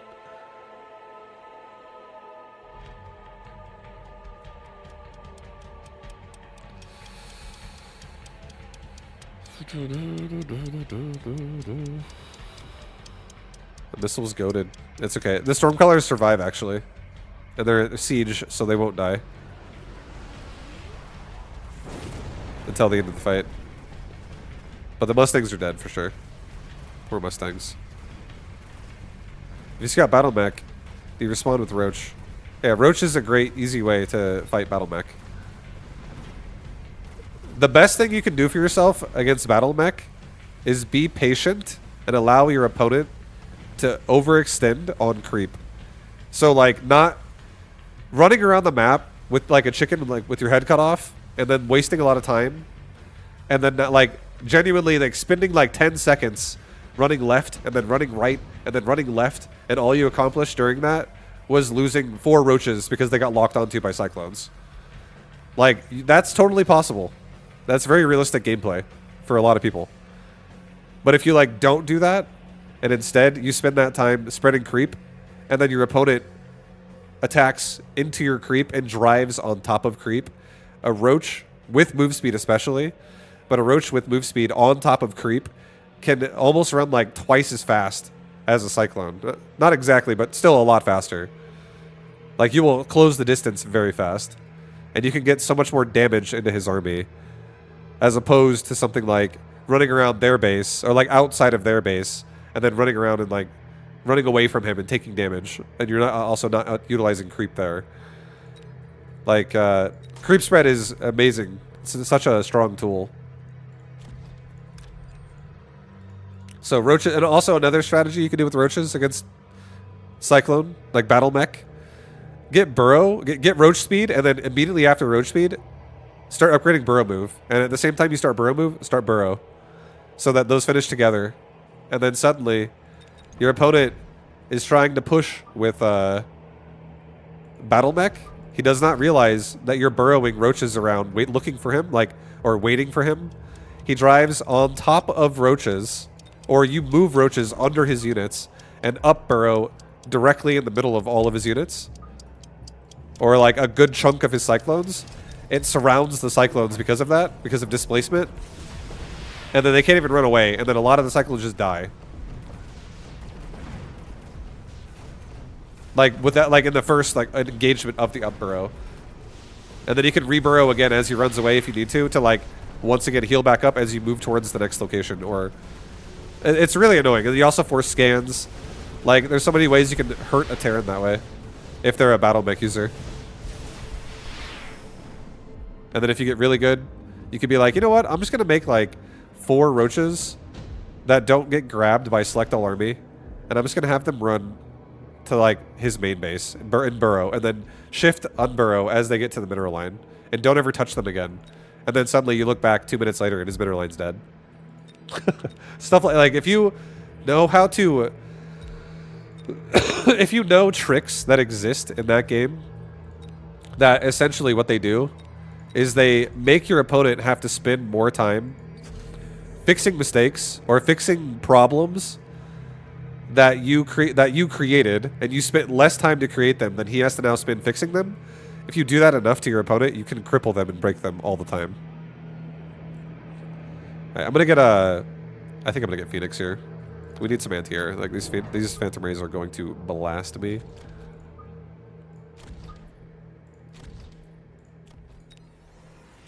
Let's also get a level on my left tower. It's so exposed. I think I'm also going to sell my Mustangs now. Let's just get regen on Scorpion. This thing has super heavy armor. I'm going to make it really tanky.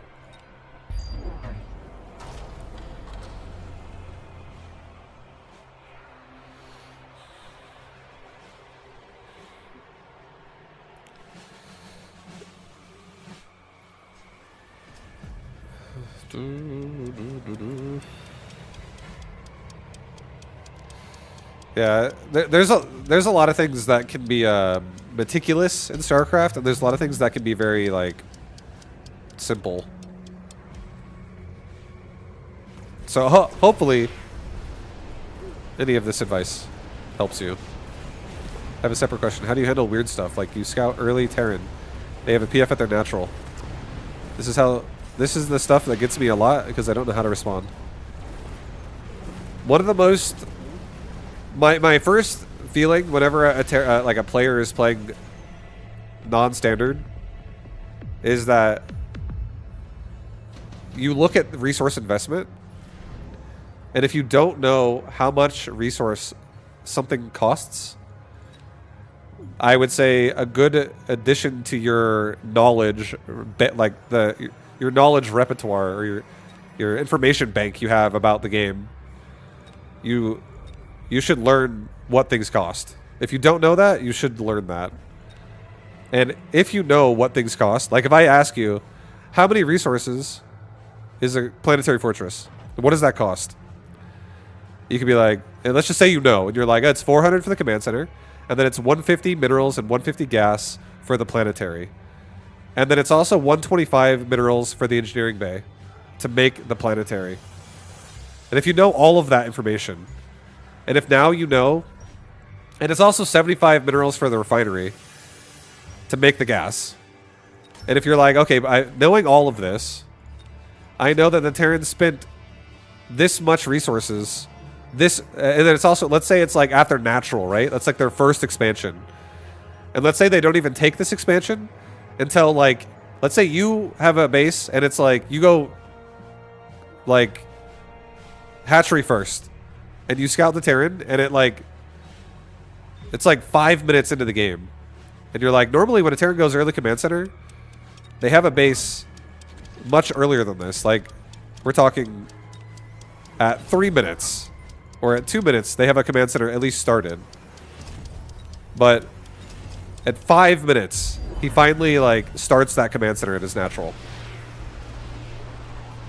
That's very, like, knowing things are delayed is a big deal because then it makes you think, like, where is your resources going and why is it not minerals? Like, why are you not spending the minerals on something that costs 400 for the command center itself initially?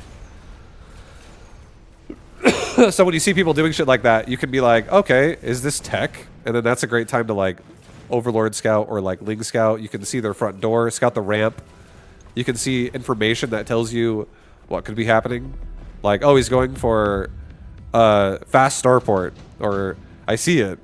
He's going for a tech lab and a fusion core. Like, I can see he's going for probably battle, knowing what that tech unlocks. Like, oh, he's going battle cruiser. Or seeing that, like, your Terran opponent has, like, a command center and a planetary fortress turned into at his natural. He's got a bunker at his natural. Like, he's got all these things at his natural. Let's say it's like a different build, right? And now he's got all these defensive structures at his natural, and it's only like 3 minutes into the game. What that would tell me is that this guy is not going to attack me. So, like, one build is like, he's got no command center early, then he makes one a little bit later, but he teched first. It's delayed because he teched first. So I can expect aggression through harassment. So you make, like queens are a great answer, for instance. Like just making, like, an extra 5 queens. Not only do they creep spread to make you more mobile to defend aggression, but they also kill the unit that is aggressively attacking you. So that can be a great way to deal with that. And if a Terran player was going for, again, like the other thing I said, like the early game expansion with like a bunker and a planetary, like, you can expect that that person doesn't have a factory, doesn't have a starport, doesn't have all these things that they would want to have if their goal was to kill you right now or to attack you. So a great answer to somebody who's not going to attack you is to expand and to make economy. Because no race in StarCraft 2 can make workers as fast as Zerg can.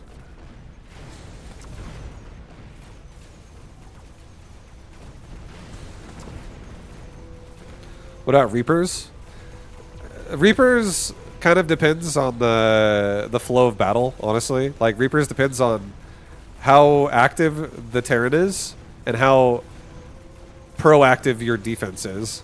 Like, that's a situation where, like, they can jump in your base over a cliff.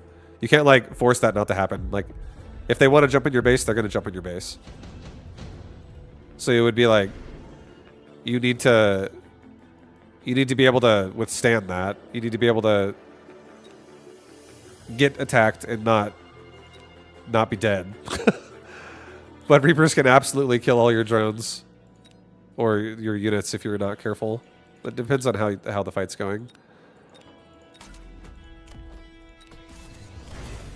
Or it depends on how your positioning is, because it's a bit meticulous if the Terran's actually intelligent where they send their Reapers. How's the state of mecha? I personally like it, but I don't think... If somebody was like, should I buy this game? I would be like...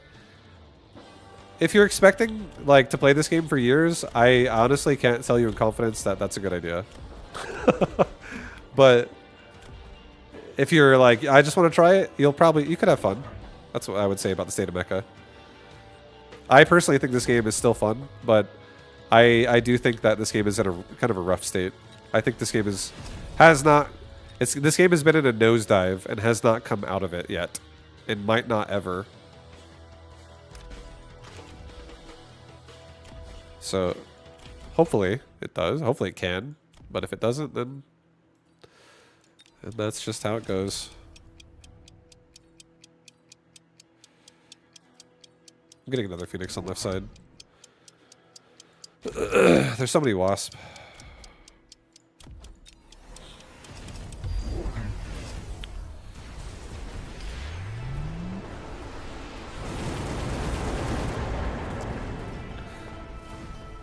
Yeah, I think the devs just they probably just want to make the game in their image rather than the player's image. I think that's probably what's happening. And if you don't have players that like the game that play it, then the game won't have any players at all. So it's one of those things. I feel I don't know if that's exactly how it is, but that's my guess.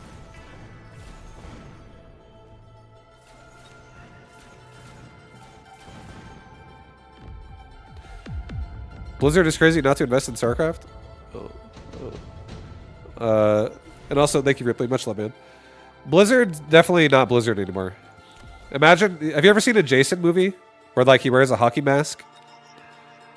The best way to give you a very nice and summed up explanation of Blizzard is imagine Jason. Imagine if Blizzard was a person, just a guy. And imagine if Jason broke into that guy's house, into Blizzard's house, killed him, cut his face off, made a mask out of it, and now wears it. That's the state of Blizzard. It's not the same person.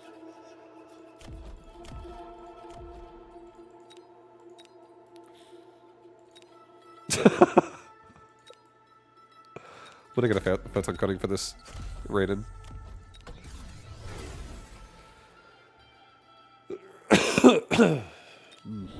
Okay, 2 more arc lights, guys. I don't necessarily love this, but 3 more actually. I don't love it, but I don't mind it at the same time. I'm gonna get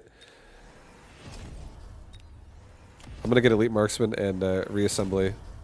We're just gonna make sure everyone's here to fight. Everyone's here to fight.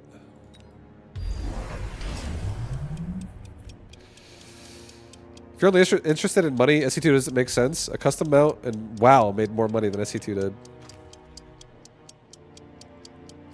Yeah. Yeah, Blizzard has basically put all of their IPs that don't have a lot of sales. They put those basically in maintenance mode, so like they're not developing them anymore, and they're barely even like updating them.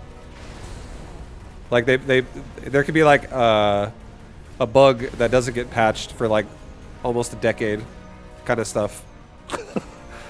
That's the state that they're in.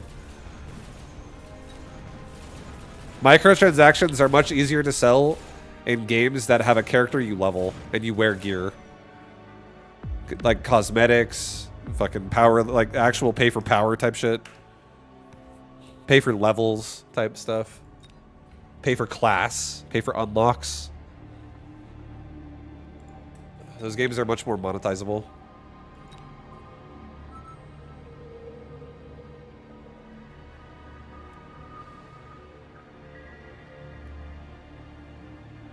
Who wins between Jason Bourne or just Jason?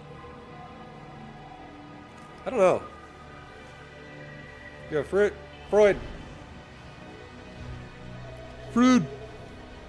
GG. Macabellum has enough stuff in it already for incredibly deep strategy.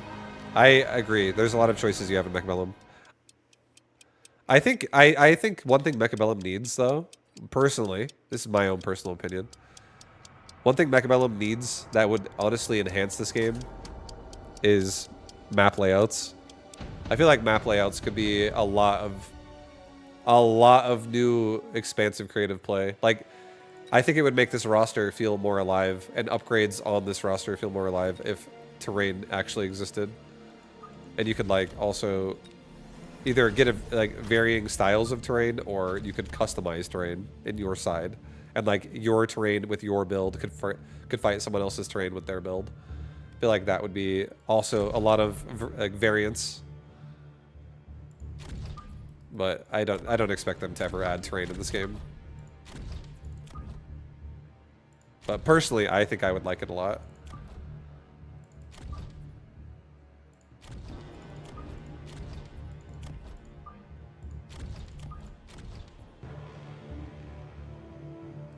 Okay.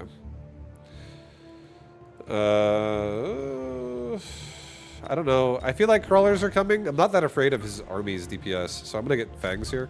I go behind the tower. It's scrollers.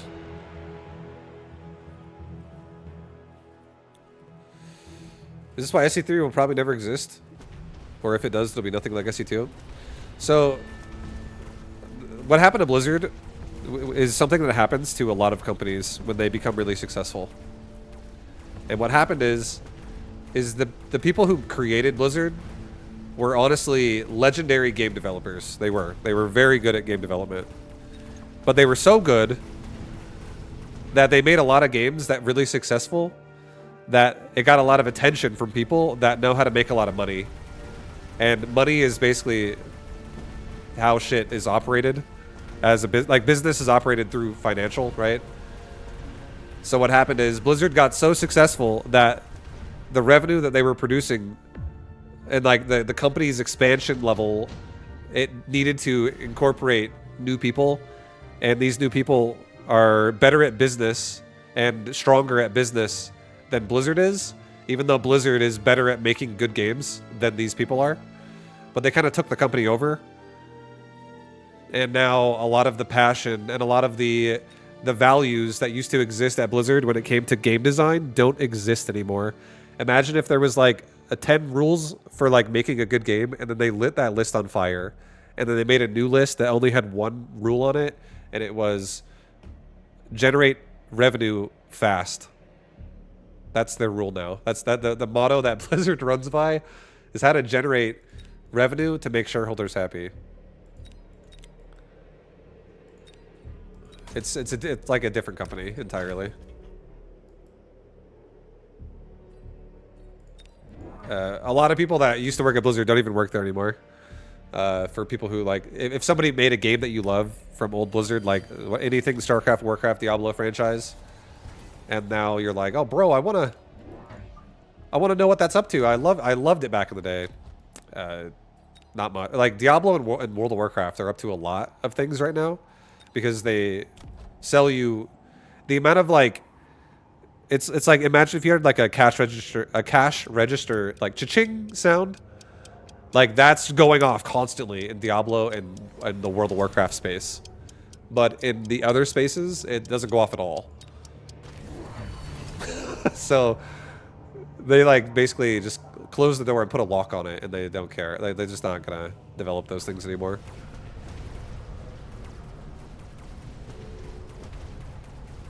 Because the passion is not there. It's not about passion anymore. It's about time is money, revenue, printing. And that's honestly why you're not going to get StarCraft 3. If you like, mark my words, if Blizzard makes StarCraft 3, it'll be in the year 2030, and it's going to be a fucking mobile game on your phone. And it's going to be like some way they. It's going to be like Diablo Immortal 2.0 with StarCraft. It's with StarCraft theme. Like, you can play fucking Zeratul, and you can spend $10,000 on it or something.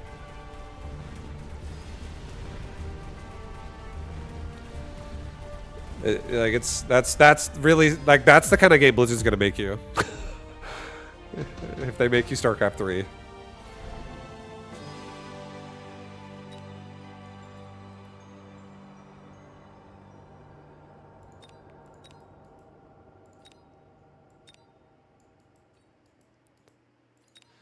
Wasp is not a bed. I think one wasp. There's a lot of power, guys. I'll tell you right now. There's a lot of power in the one wasp technique. It doesn't share XP. It levels. Its range grows above and beyond what you could ever dream of. But now that a wasp is maybe going to be part of my army, I think I'm going to. We should also get an arc light over here, so this is not super annoying. These crawlers are going to wreck my tower every time. I love the one guy at the Diablo Immortal press conference who said on the mic, "Is this a joke?" Who asked for this? It's fucking true. It was Blizzard that year that they announced Diablo Immortal, they 100% bait and switched fucking Diablo 4. They kept all year, the whole fucking like year, and like even I think even slightly the year before that, like a year and a half or something, before the actual announcement of Diablo Immortal. All they kept saying was, the Diablo franchise or Diablo IP has a lot to be excited about. So big announcements are coming soon. You know, get ready. It was a very, very vague every time. Just saying Diablo things are coming. And then suddenly it was fucking Diablo Immortal. And definitely nobody asked for it. And instead, that's honestly what Blizzard is capable of creating now. Is like, I genuinely think that they're a mobile gaming company that remasters existing games for PC. Or just does like maintenance mode. Like I actually don't play retail WoW. So I really can't talk about retail WoW. If I had a group of friends that I wanted to play retail WoW with, or if I wanted to play that and make a bunch of friends in that game, maybe I would say WoW is an exception and say WoW is actually good. Maybe. But I don't play WoW, so like retail at all. So I have no idea how I genuinely think about that. I have heard other people say it is good. So I feel like simply because World of Warcraft is a money printing machine, I feel like that IP was mostly the least touched IP Blizzard has. Like if you're thinking about percentages of employees that got fired or removed from the company in some way, like they quit, whatever. World of Warcraft IP is probably the highest percentage of employees that have not been touched, or like the highest retention rate of that IP there. But a lot of the other ones, bro, not good.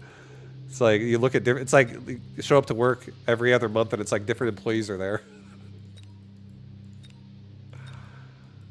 The only thing that's the same is you're just getting sold around. What's up, Dachshund? What's up, dog? Actually, cancel that. Level this.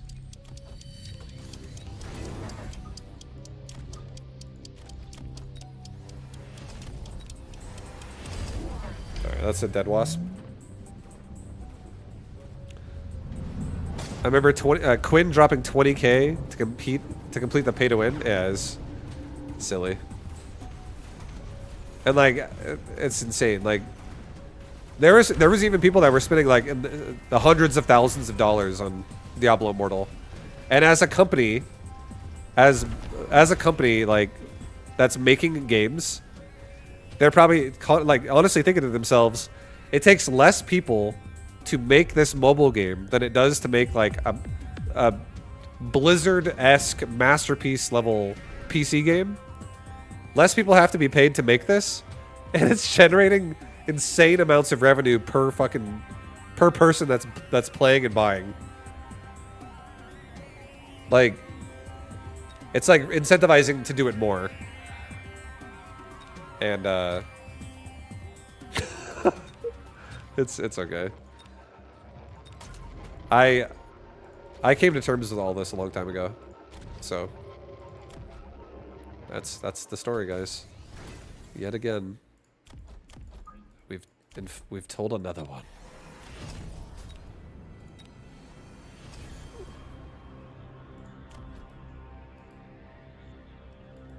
Wait, cancel. Leave that shit level 2. I'm not leveling that. I'll sell one of these storm. No, don't sell a storm yet.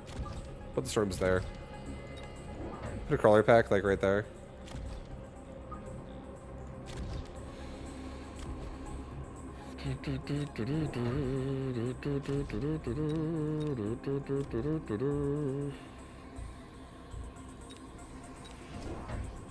Another crawler pack right there is fine.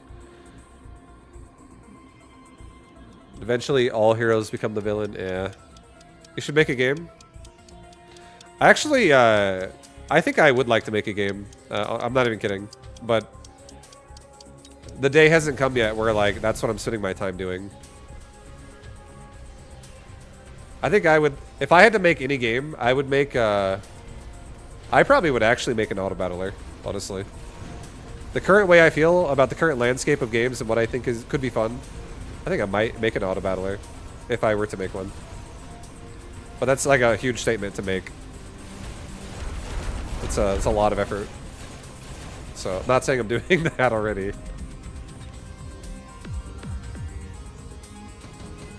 But maybe. Maybe someday.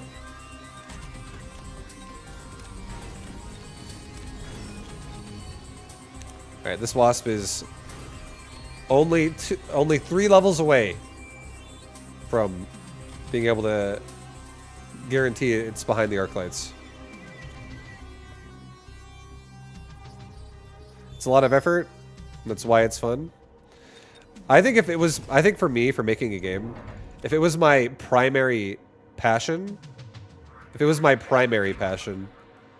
I could do it. I think I could do it. But if it's my secondary passion, I don't think I could do it if I'm also streaming. Like, I can barely find time to feel motivated to fucking edit my own content. Fucking editing is the amount. I feel like the amount of hours I stream. Sometimes I don't stream, but when I don't, I feel like it's rare when I don't stream. And usually when I'm not streaming, it's because like I'm busy with life, like I'm dealing with some shit. Like you know, something happened, I have to deal with it now. But for the most part, like I feel like I stream so much that if my energy reserves are like depleted by the time I'm done. So then starting to develop a game at that point it would be hard.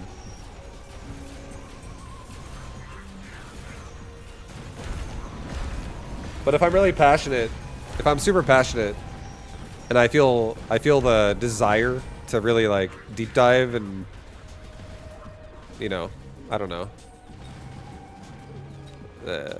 polish something, I think that would be when I would like justify that I think it would be worth it to do it for me.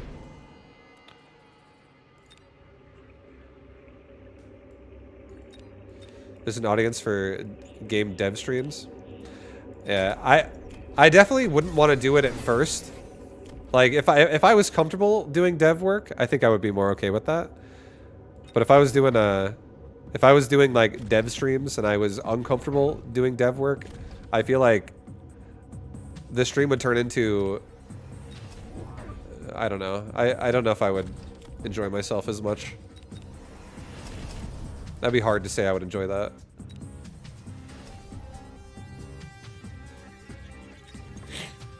I will never recruit these arc lights blue.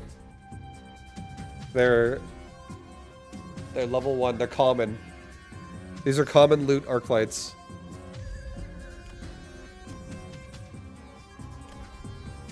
Common loot. Here, do this. Give me this. I want my saber to survive. These arc lights are gonna farm crawlers all day. They're gonna get level 2 this round.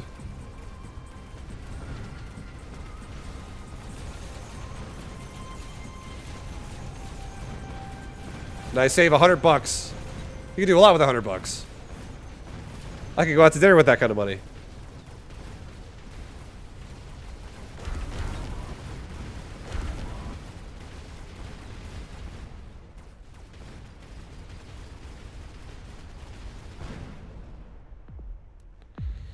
Gotta do what's fun for you. I just think, like, as I get older and as I, like, you know, manage my own personal time, I feel like I try to respect the concept of, like, do I have the energy for this? Kind of a thing. Vibe, are we playing any SC2 today? I'm not going to play any SC2 today, Ripley. No SC2 today for me. Probably. If I do play at all, it would not be during this stream right now. This is actually a morning stream that I'm going to end probably within the next 30 minutes. But I'm going to stream again later in like 4 hours. But yeah, I don't know if I'm going to play any SC2 today. That's I would say the percent chance of that happening is probably like 5%. It's not impossible, but probably not.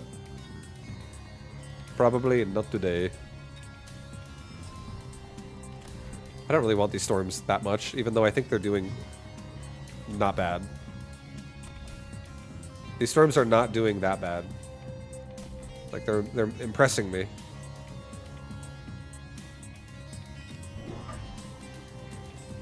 No. Don't do this.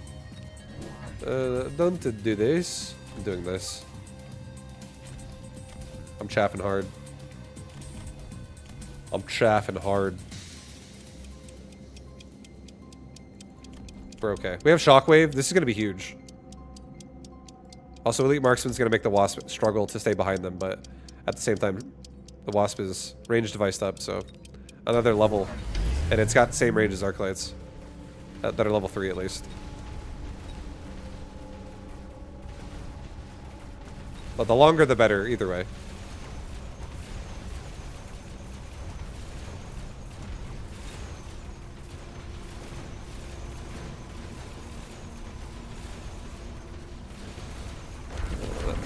That's what she said.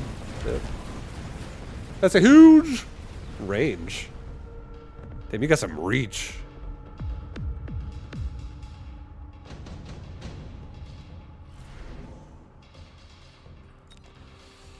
Oh, dude, more range again on a Farseer? Oh my god.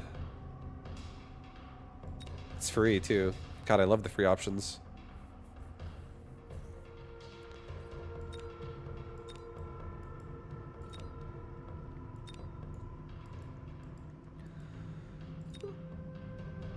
I am a little afraid that he puts like Phantom Rays and it collides with my tower over here. Because like that's asking for it, so I do think I'm actually going to put a Wasp over here this round.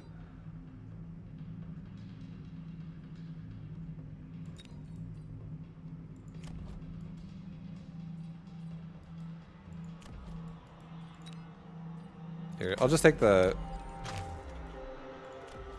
I'll do this, actually. I'm doing this, guys. There's a lightning storm this round. Let's go ahead and pull this Wasp.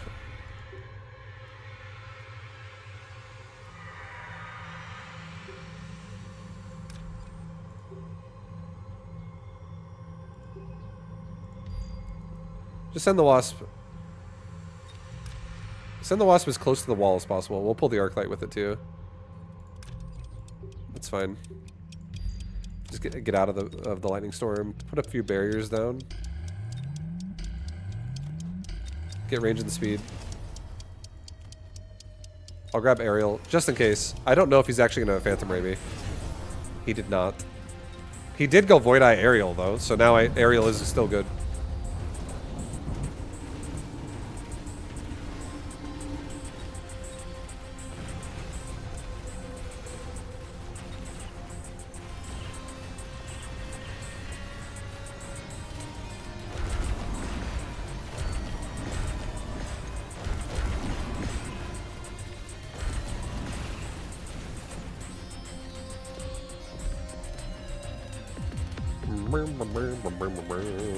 Nice. Very nice. Wasp Swarm. He's gonna probably put Mustangs over here. That's my guess. A Vulcan Descent. I mean, a Vulcan Descent could be nasty. I could put fire, like, right in his face. Why not? Drop an oil. Put an oil, like, right there. Drop a Vulcan, like, right here.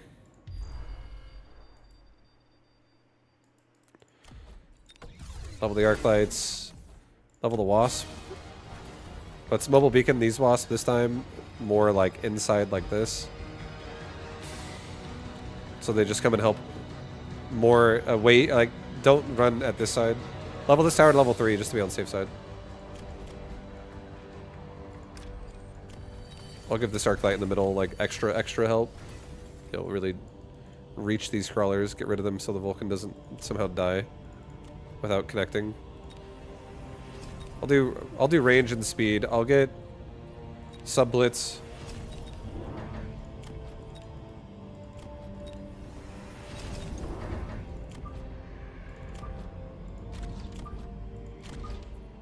Last little bit of crawlers here. Oh, baby.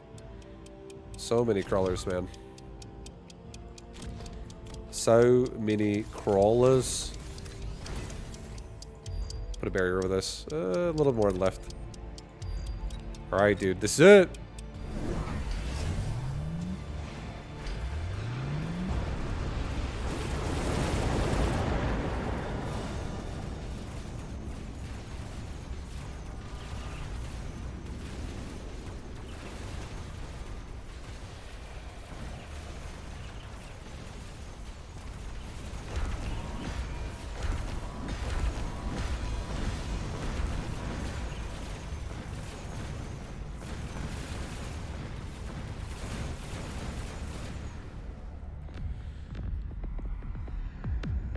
Very good.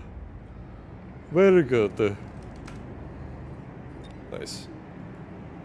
Yeah, we had a lot of levels this game. Bro, double intensive trainings. We're leveling like crazy. This level 8 Wasp. The powerful Wasp.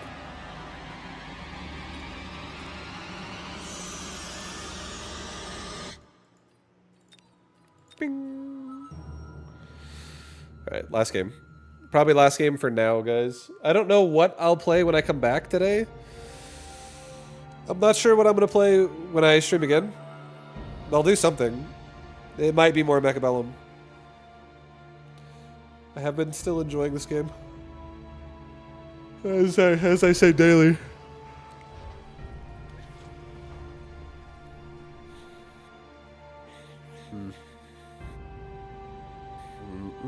I'll do a really aggressive build this time. I really like a ball arc light opener. I feel like it's so powerful. We're against sabers and hounds.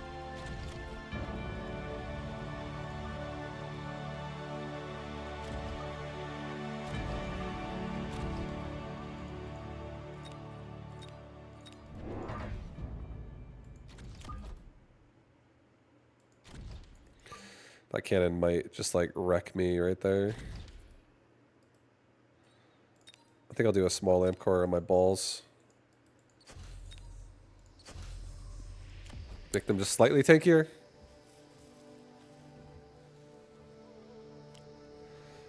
This is fine. Just we'll try to get a tower paralyzed.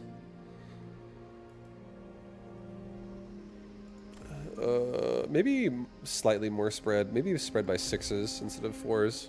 I'll spread by 6s for arc lights. Less arc lights overall.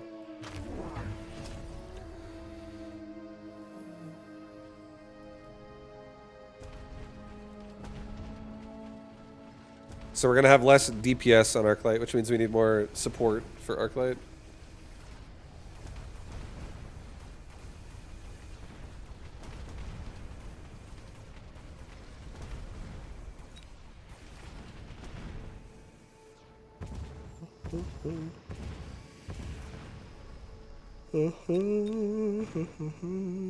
Can I get a paralyze first? Yes. Kill that. Nice. It's a level 2 steel ball now. That's so nice, actually.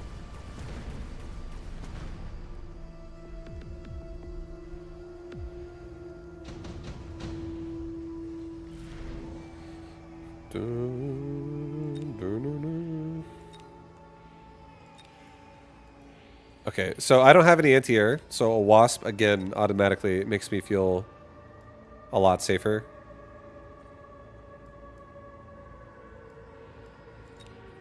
I feel like if we put a wasp for now on the side with steel ball level 2, probably the best chance we have at not really actually taking a lot of damage.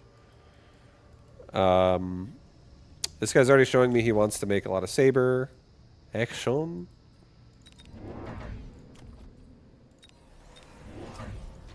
I'm gonna get a little bit more defense on this side.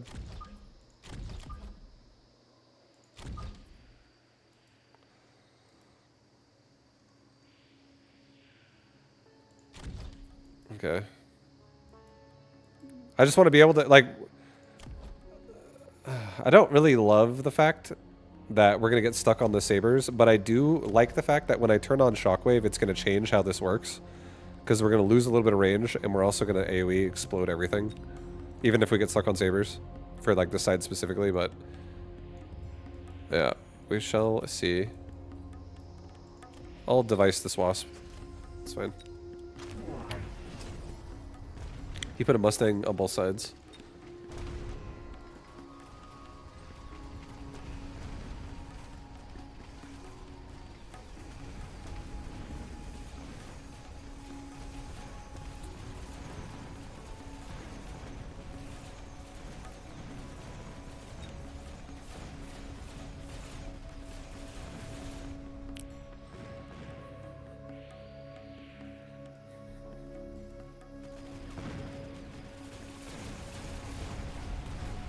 Nice, my Arclight's turned a good angle to kill the Mustangs, so we actually win the round with the Wasp. Perfect.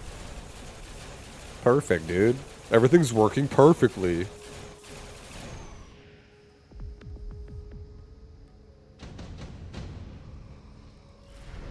Laser sight.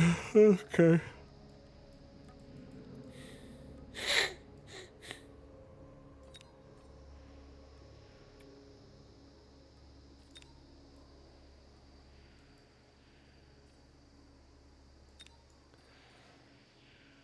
Alright, I'm gonna laser sight.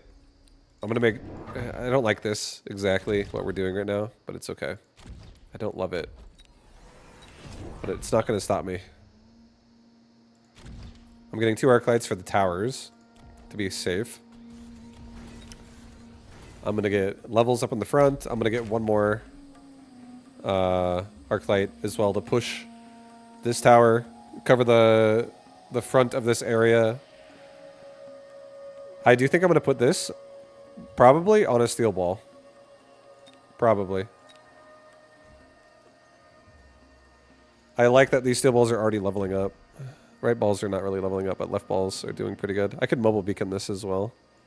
Can I mobile beacon both of these? Yes, I can. If I get an extra beacon, I can pull my entire right side back. Not using the laser sight yet. This would have been a good moment if I actually had a laser sight on the Wasp, but like just like last game, but it's okay. It's okay.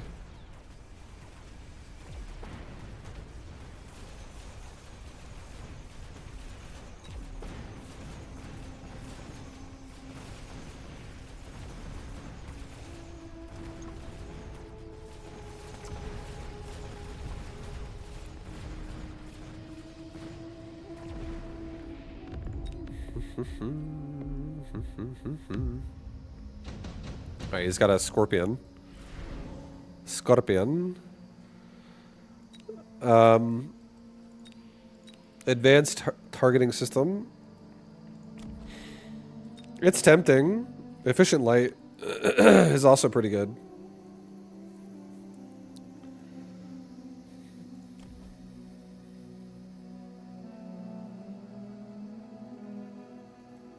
I could definitely compromise his Wasp in the back. Like, it's so close to the wall.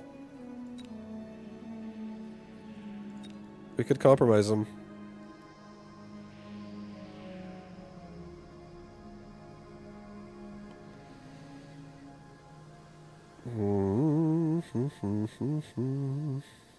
He might just make like another Scorpion back here too. But I like the idea of having an Arclight with like anti-air just killing these Wasps. I kind of like that.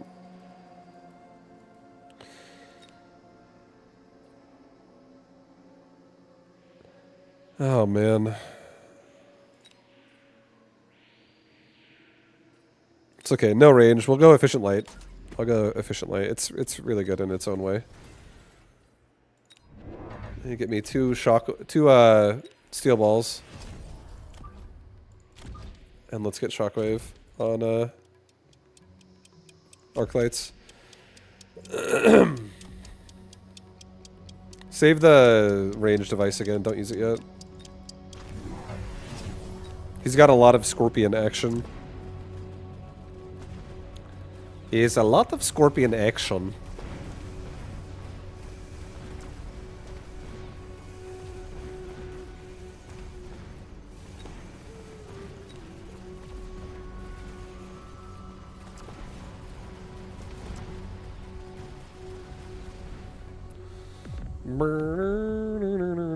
Alright, well, we're taking some hits. I'm making balls against Scorpions. Power system. Oops, one more ball. Just one more ball. Put it like right here. Give this the range device. Give these things kinetic charge and range. Take a crawler pack. Put it like right there. Resupply. Take another crawler pack. Put it like right here. And take move speed for everybody. Alright, I'm going to try... I'll probably put like one more arc light. Or maybe like 2 more arc lights in the middle. Or maybe just one more. Probably one more. And, I guess I'll take damage.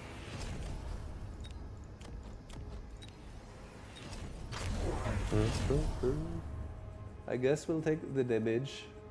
But I am going to make... I got a lot more speed now. I have 6 extra move speed than I did before. Is kinetic charge worth it for them so close? It's mostly for this one. Right here. And I do think I'm going to be making more here and here.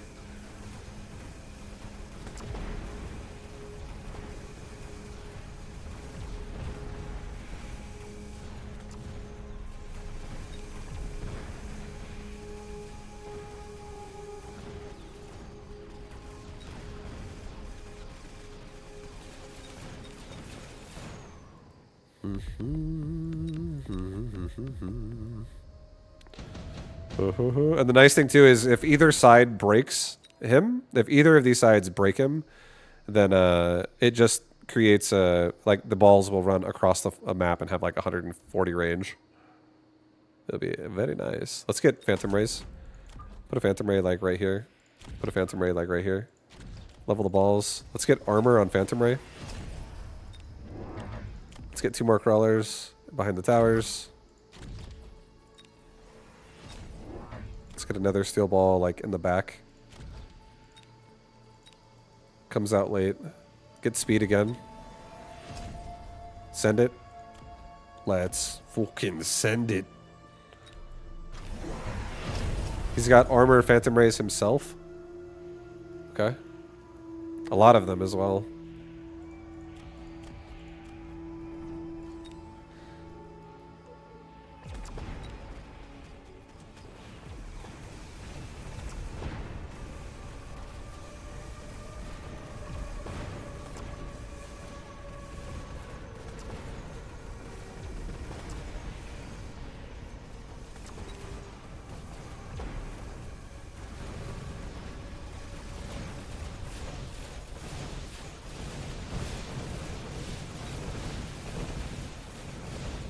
This is making me want to get some more air because it's too much. He's got too much air. I'm like 1 round from dying.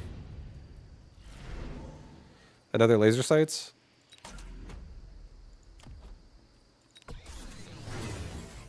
I respect the fact that we're about to die. A little bit. So I'm going to get a wasp with a laser sight in the middle of the board behind my I would rather have had it on a ball this game. I just for the sake of having it on a ball, having a really long range ball. But I still have 1, and this 1 ball is still going to be a problem. It's still pretty annoying. Like I would have liked to put it on like that one, for instance. Just this thing will be up to fucking so much range so fast. But it's alright. I can't get move speed this time. I can't afford it. We just gotta go. I really want more crawlers. Alright, this wasp right here has a lot of work to do.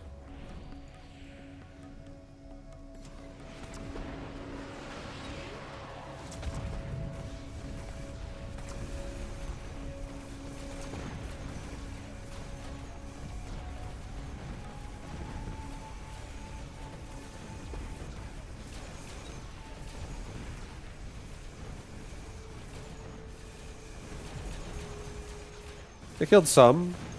We still have a lot of wasp left over.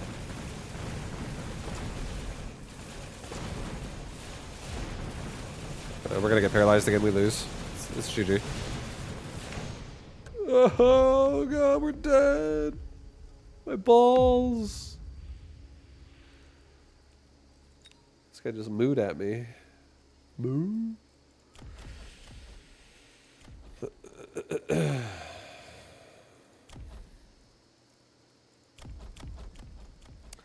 Yeah, I kind of wanted to have more of a ball focused strategy overall.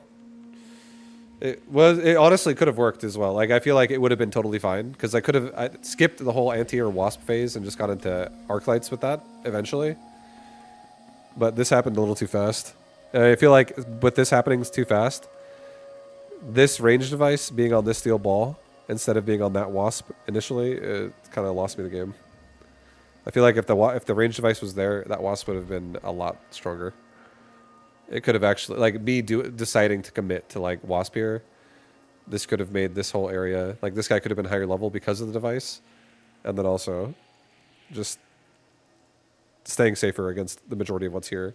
And then once it has elite marksman, this thing could actually farm the entire fleet, which is 7 squads of air. I guarantee that one wasp would kill it. You're on so early today. Yeah, I just couldn't sleep last night, so I ended up doing an early morning stream. But I'm actually going to wrap it up right now, I think. It was only supposed to be a short one, and it's almost 10:40. Yeah, I think I'm going to start my morning, do my things, and then I'll stream again later today, guys. No guarantee what I'm going to play today. When I come back, I'll think about it. I am always thinking about it. I was almost even going to play WoW this morning, hardcore WoW this morning, but I decided not to. But I will be back in like probably 3 to 4 hours. That's my guess. Probably like 3 or 4 hours. I will most likely be back. So, and if for whatever reason it's delayed even further, I always post updates in my Discord, in the updates channel. Updates. Discord updates. If you guys want to know what's going on. But thank you for watching the stream, guys. If you guys want to follow anything, there's all the links. I appreciate all of you. Thank you for being here. I'll be back soon. And, yeah, I let the plan of tonight's game choice be a mystery to you until tonight. There might even be some TFT. I don't know. We'll see. Maybe I'll play some TFT today. I wouldn't mind playing it a little bit. Maybe I'll actually do that. Maybe I start later today on TFT. Maybe that's what it is. Yeah, I start on TFT, see how I feel during that. If I want to RTS or if I want to Mecha Bellum after, I can. Serious Cow King. GG, man. Good game. But I'll see you guys again later today. Much love. Have a good morning overall, or a good day wherever you are. Europeans and Eastern people. But thank you. I'll see you guys soon. Peace, guys.